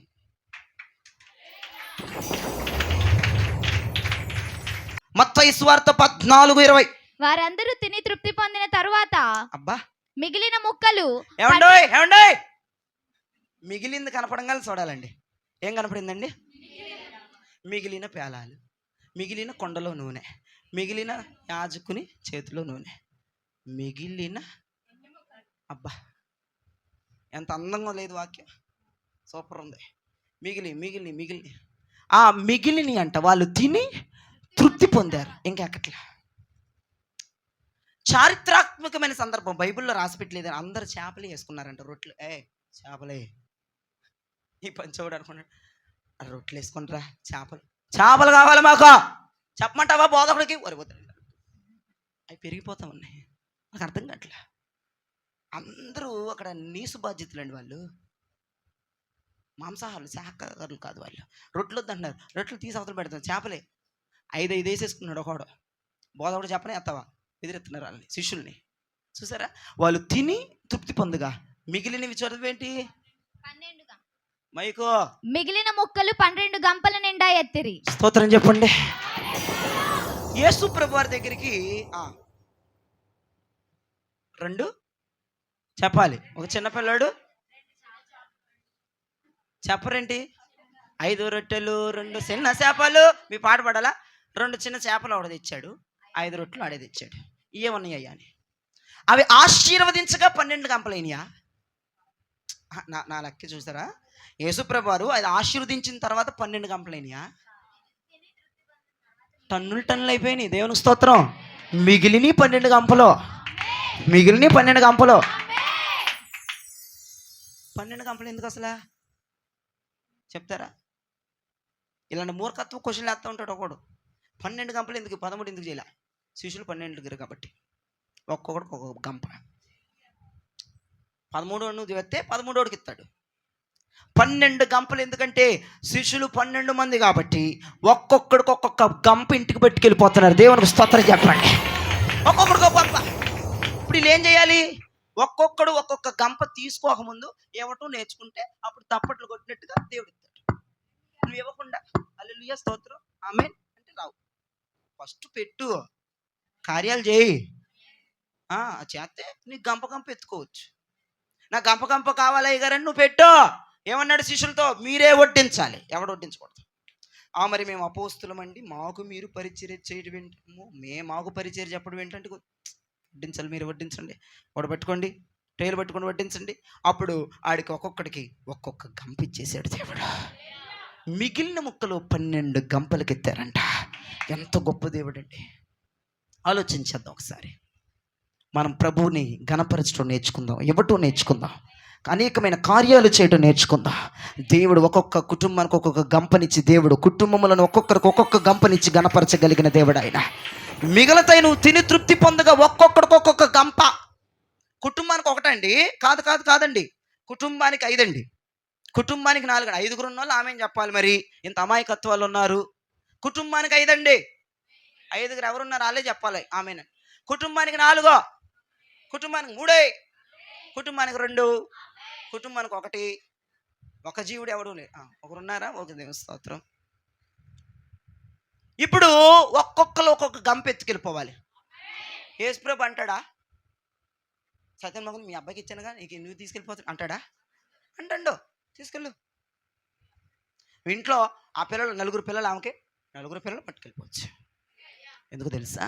మిగిలిన మొక్కలవి తిని తృప్తి పొందుతున్నారు. ఇంకా ఒక్కొక్క గంప దేవుడు ఇచ్చేస్తున్నాడు. ఆశీర్వాదం వాళ్ళకి దేవుడు పెట్టడం నేర్పించాడు, ఇవ్వటం నేర్పించాడు, దేవుడిని కనపరచడం నేర్పించాడు. వాళ్ళకి దేవుడు ఒక్కొక్క గంప ఇచ్చేసాడు. తిని తృప్తి పొందగా మిగిలిన గంపలు 12. ఎంత ఆశీర్వాదం అండి. ఆలోచించేయండి. పూట నుంచి మీరు కూడా మిగిల్చుకుందామా, మొత్తం పోగొట్టేసుకుందామా? మిగలాలా వద్దా? పేలాలు మిగలాలి, కుండలో నూనె ఉండాలి, దైవజనుడు హస్తములో మిగిలిన నూనె ఉండాలి. అంతేకాదు మిగిలిన మొక్కలు 12 గంపలు ఎత్తుకోవాలి, 5 గంపలు ఎత్తుకోవాలి, 4 గంపలు ఎత్తుకోవాలి, 3 గంపలు ఎత్తుకోవాలి, 2 గంపలు ఎత్తుకోవాలి, 1 గంప ఎత్తుకోవాలి. మీ కుటుంబంలో ఎన్ని గంపలు ఉంటాయండి? ఎంతమంది ఉంటాంత? మరి అది మిగలాలంటే మేడం గారు, సార్ గారు, మనం చెయ్యాలండి కొన్ని. మిగలాలంటే మనం కొన్ని చెయ్యాలి. దర్శించే స్థలంలోనే ఉన్నామనుకో పేలాలు మిగులుతాయి. ఏ స్థలంలో ఉంటే? కుండలో నూనెను కాపాడుకున్నామనుకో అప్పులన్నీ తీరిపోగా జీవితాంతం బ్రతికేవచ్చు. దైవజనుడి చేతిలో కొంచెం నూనె ఉంది కదా, శాపం, పాపం, రోగం, దరిద్రం నాశనం అయిపోతాయి అంతే. అక్కడ అయిపోయింది. ఇప్పుడు చివరి ముక్కకు రండి, 4వ ముక్క. నీవు తింటావు, కడుపు అంతా నిండిపోతుంది, ఇంత ఎత్తు వస్తుంది కడుపు తిని, గౌరు మరి తేపులు వస్తాయి. ఒక్కొక్కడు ఒక్కొక్క గంప ఎత్తుకెళ్ళిపోవచ్చు. కృప కావాలా వద్దా? కావాలా వద్దా? ఇప్పుడు తొందరగా మిమ్మల్ని వదిలేయాలి వద్దా? మోకరించండి, ప్రార్థన చేసుకుందాం.